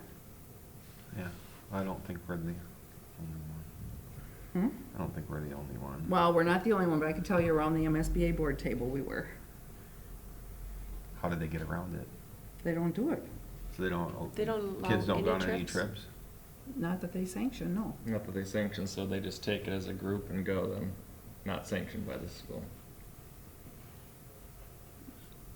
How do they get insurance? That's a good question. I don't know. I don't know, anyway, back to wrestling. I am not okay with only one driver per vehicle. Yeah, but how are they gonna get their third vehicle then? Yeah, well, I guess in my mind, I think you can I don't think you need necessarily 2 per vehicle, but you need like 1. You need at least You need- at you least need- one You need spare. 3 drivers. I think that's reasonable. That's fair. If the third driver's the 20-year-old, I guess I don't care. We send 18-year-olds to do a lot more difficult stuff than drive a vehicle across the country. and I get there's some concern, but we have teachers that are teaching here that are 22 years old, that are teaching our students, could be driving activity buses, right? 22, do we have any 22, 23-year-old teachers? We have. There could be a couple that Yeah. So, I mean, it's are, I not, don't know their age. you know, what I'm saying is, it's. I just think you need 3 drivers. I think you need 3 responsible drivers, too. Well, and I mean, I don't know if this kid's ever even drove a big van. Yeah, I mean, have no that idea would be either. something that we'd have to put together, because driving I'm a, just thinking back to, what was it, 5 years ago, April 20th. That's all I'm going back to.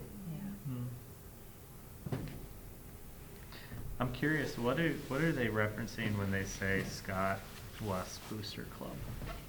they have their own booster club. I don't believe, do they? Yeah, they do. Who is it? It's the parents, their own booster club.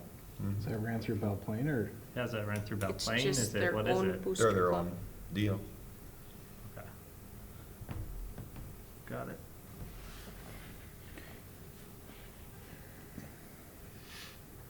And what about with the co-op and all that, and how that works with Belle Plaine? Is there any sort of approval they need to do as well? How does that work?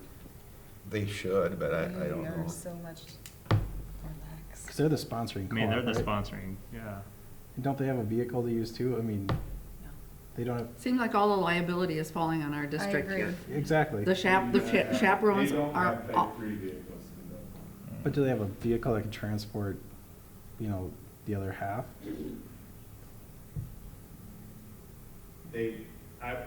My gut feeling would be, they'd have to hire steer transportation To drive them. to Yep. drive them. Because they just purchased in the last 5 months, Mhm. a small little 14-passenger activity bus, but they do not have any type 3 vehicles that they own. Okay, refresh my memory, what makes a vehicle type 3? It's under 9 passengers, Yeah, and it's a certain weight class. annually inspected and sanctioned by the State Patrol. And then Like, after it when gets Eric old, does they his can't, they take it off inspections the on his road. buses, we run our type 3 vehicles down there. And then the they do licensing, DOT inspection. the licensing, they have to meet certain criteria. They do a They have written to- test, they do a drive test, they have a physical exam. There's all those, they have Is to. it a passenger endorsement then? No? It stays underneath that 9 Okay. passenger deal. Okay. And what's the activity bus they have is how many passengers? The activity bus can go up to 14. But they can't use But that. that can't be used for Can't, that. yeah. That's transporting, let's say you're going to a golf meet out at the golf course, and it has to be an activity bus. That's This probably would not meant to qualify go for an activity. It's not over the 2,000 road. It's like a Yeah. small Okay. bus, right? Yeah.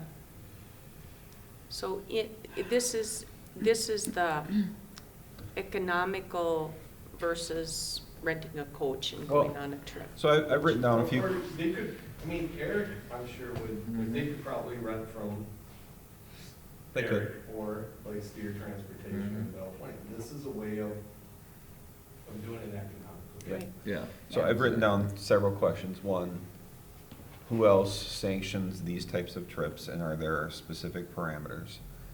2, is Belle Plaine also have to give the board also have to approve the trip? And 3, is there a extra liability that falls on our district as a result of this trip? Mhm. And I can find out the answers to those questions and provide those answers to you prior to the May meeting, if you want to postpone this definitely till the May meeting. So I don't mean to open a can of worms, but since Gerald is the other coach, Mr. Stoffker, and he's a parent, and you asked about parents, but he's a Belle Plaine teacher, but he's part of Scott West, which we are part of. Could Gerald be a driver or not be a driver? And me and Hope helped them set up, they're doing the same driving, they're sending, so for their activity bus, we helped them set up we gave them the information for their testing, and they have somebody up there who I met with, who's supposed to go out and drive with them and sign off so they can be licensed as a type 3 driver. So the question to you guys would be, is if Gerald went through that, and got approved, would you allow him to drive one of the vans? Because we'd have to add them to our insurance. I mean, any of these guys, right? I mean, they're not on our. We have we have X amount of drivers that are on our insurance. Okay. And we do. You gotta call and add 'em. Yeah, we provide our agent with List of a names. driver's list Yeah. every year. So we could add him to that list. Or whoever it is. Or whoever it is. Yeah. But It he's could not be a gonna parent. fit on the bus if there's 18 already on there. Well, it's saying 3 adults, 15 kids, so who are the 3 adults? We know 2 of them are the drivers, so is Okay. Gerald the other adult? So then Okay. No, maybe Jacob's It looks like on maybe there. Jacob's Jacob, They on list- there. they maybe listed 3 Jacob of can't them. go if we need another driver. We Right. would have to figure out how that works. And then to Deb's point earlier, when you talked about Myron driving to Denver, would it be a possibility, and this would be asking a lot of somebody, but could somebody, an adult, or maybe over 20, 25, whatever, drive their personal vehicle and be like the backup drive, well, no, you couldn't. You couldn't, no, that wouldn't work. Somebody'd have to drive. Yeah, exactly.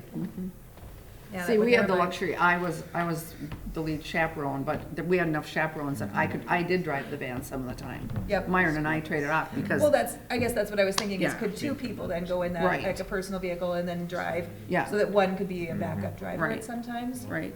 I mean, that's gonna be added expense, obviously, but, No, I hear you. So, I mean, something I like just this, wrote, I hate to say this, but you don't know how long they're behind the wheel on a day. right. yep. So I wrote down, can we get away from this if, let's just say you say no. Then the district didn't sanction it, and let's just say, they're gonna do the trip anyway, and they're gonna do it on their own. The parents could theoretically say, yep, go ahead, and they could drive Mhm. personal Sign off vehicles. and go. Yeah. Give them Yeah. permission. Sure could. But then are we responsible? I don't know, that's what we have to find out. Well, they won't be using our vehicles then, right?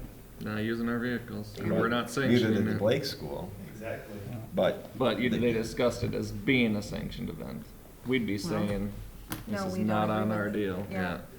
Or just flat out denying the trip. You Exactly. deny the trip, and then the question is, does the liability completely fall off if they choose to do the trip on their own? Call.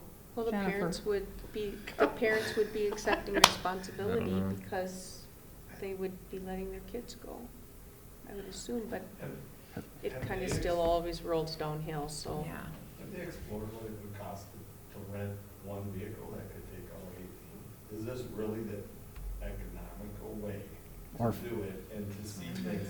I mean, I'm just thinking, I'm a driver and I'm driving across, you Well, don't, there's a reason why I I like don't the DC trip, they take a bus. Mhm. Yep. It's Mhm. just, it's more comfortable. This is like Holiday Road and vacation. well, I don't know what you do with luggage and things like that. So I'm just Exactly. Yeah, curious where are if they gonna just fit took all the one- luggage? Oh my gosh, I'm I've just been in thinking those if Boys you took don't vans. one take luggage, vehicle and they just you take a duffel bag paid on and that, what wear would the same that clothes. cost? But still, really there's look not like? enough room. I'd be much more comfortable if they rented a coach bus. I realize they'd have to pay for a driver for that whole time, but there's regulations that they have to follow as far as number of hours driving behind the wheel and stuff. Yeah.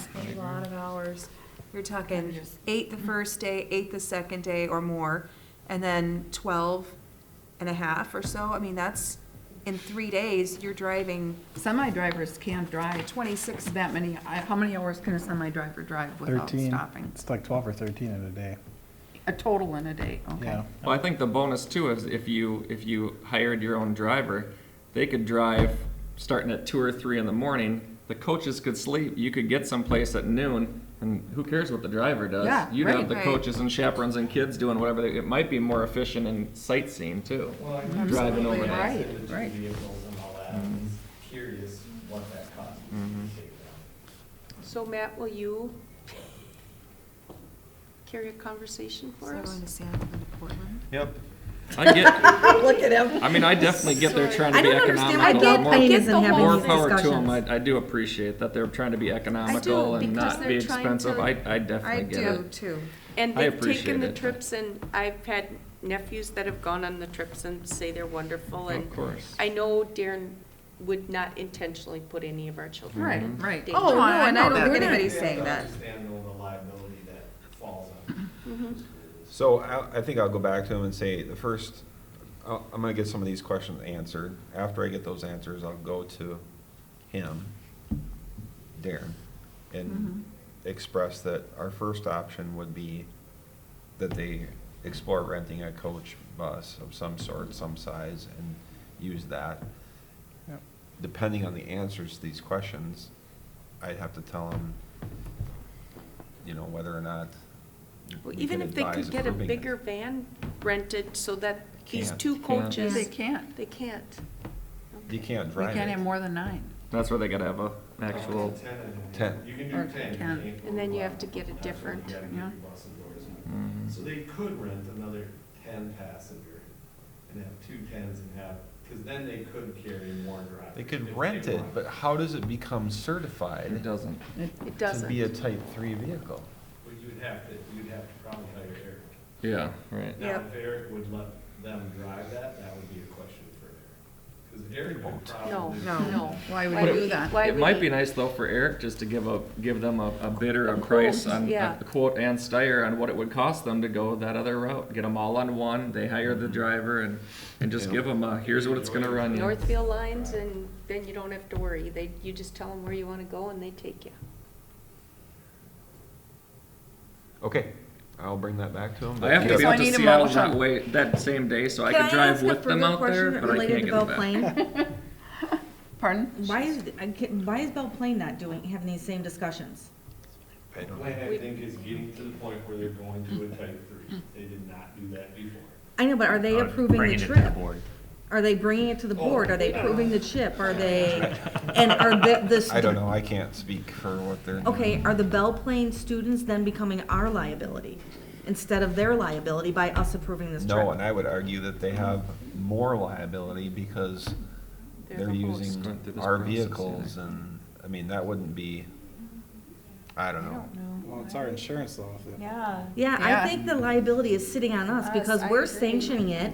We're taking the vans, it's all us. And our board is saying yes or no. Yeah, and our Right. board is saying yes or no, so Belle Plaine can fall back and say, We didn't do it. we didn't say don't anything. require approval for trips.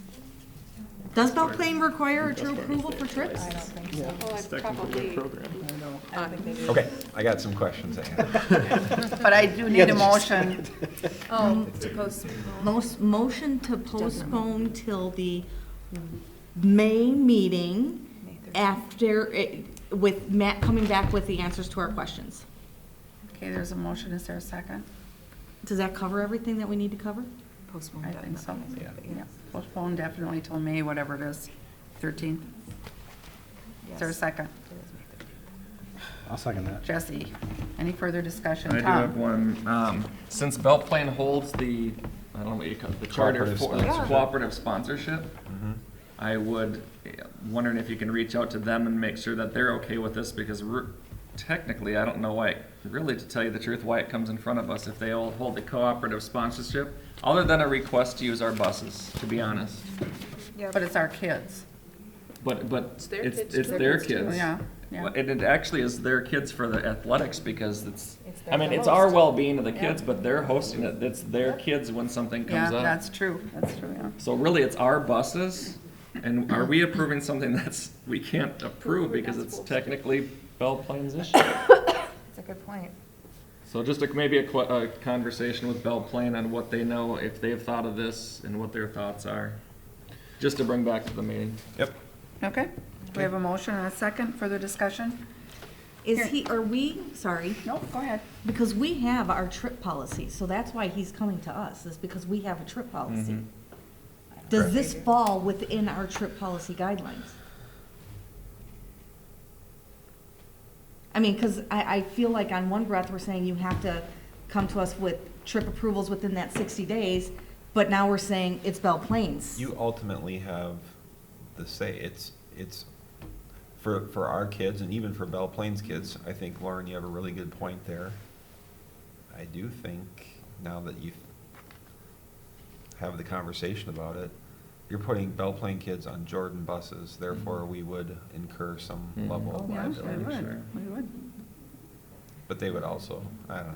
Belle I Plaine don't would think also they be have any liable. liability. I think it's all on us. Well, I think they do, because I think they do. if you're approving a trip for Scott West Wrestling, they're the the cooperative host. sponsor, so therefore there's gotta be some liability.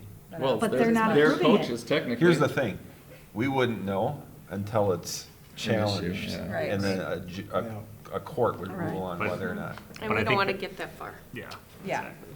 But we are allowing the Jordan kids to go on this trip, and we are approving our buses, which house Jordan and Beltline kids. And So that that's the 2 gives points us of liability that we would liability have. right there. On the Okay, other so- note, phenomenal opportunity.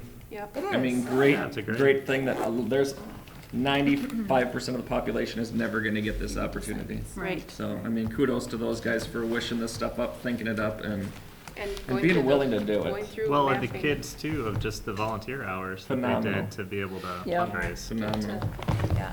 Okay, we have a motion and a second. Further discussion? Hearing none. All those in favor say aye. Aye. Opposed? Motion carries. Move to adjourn. We are adjourned. 8:39.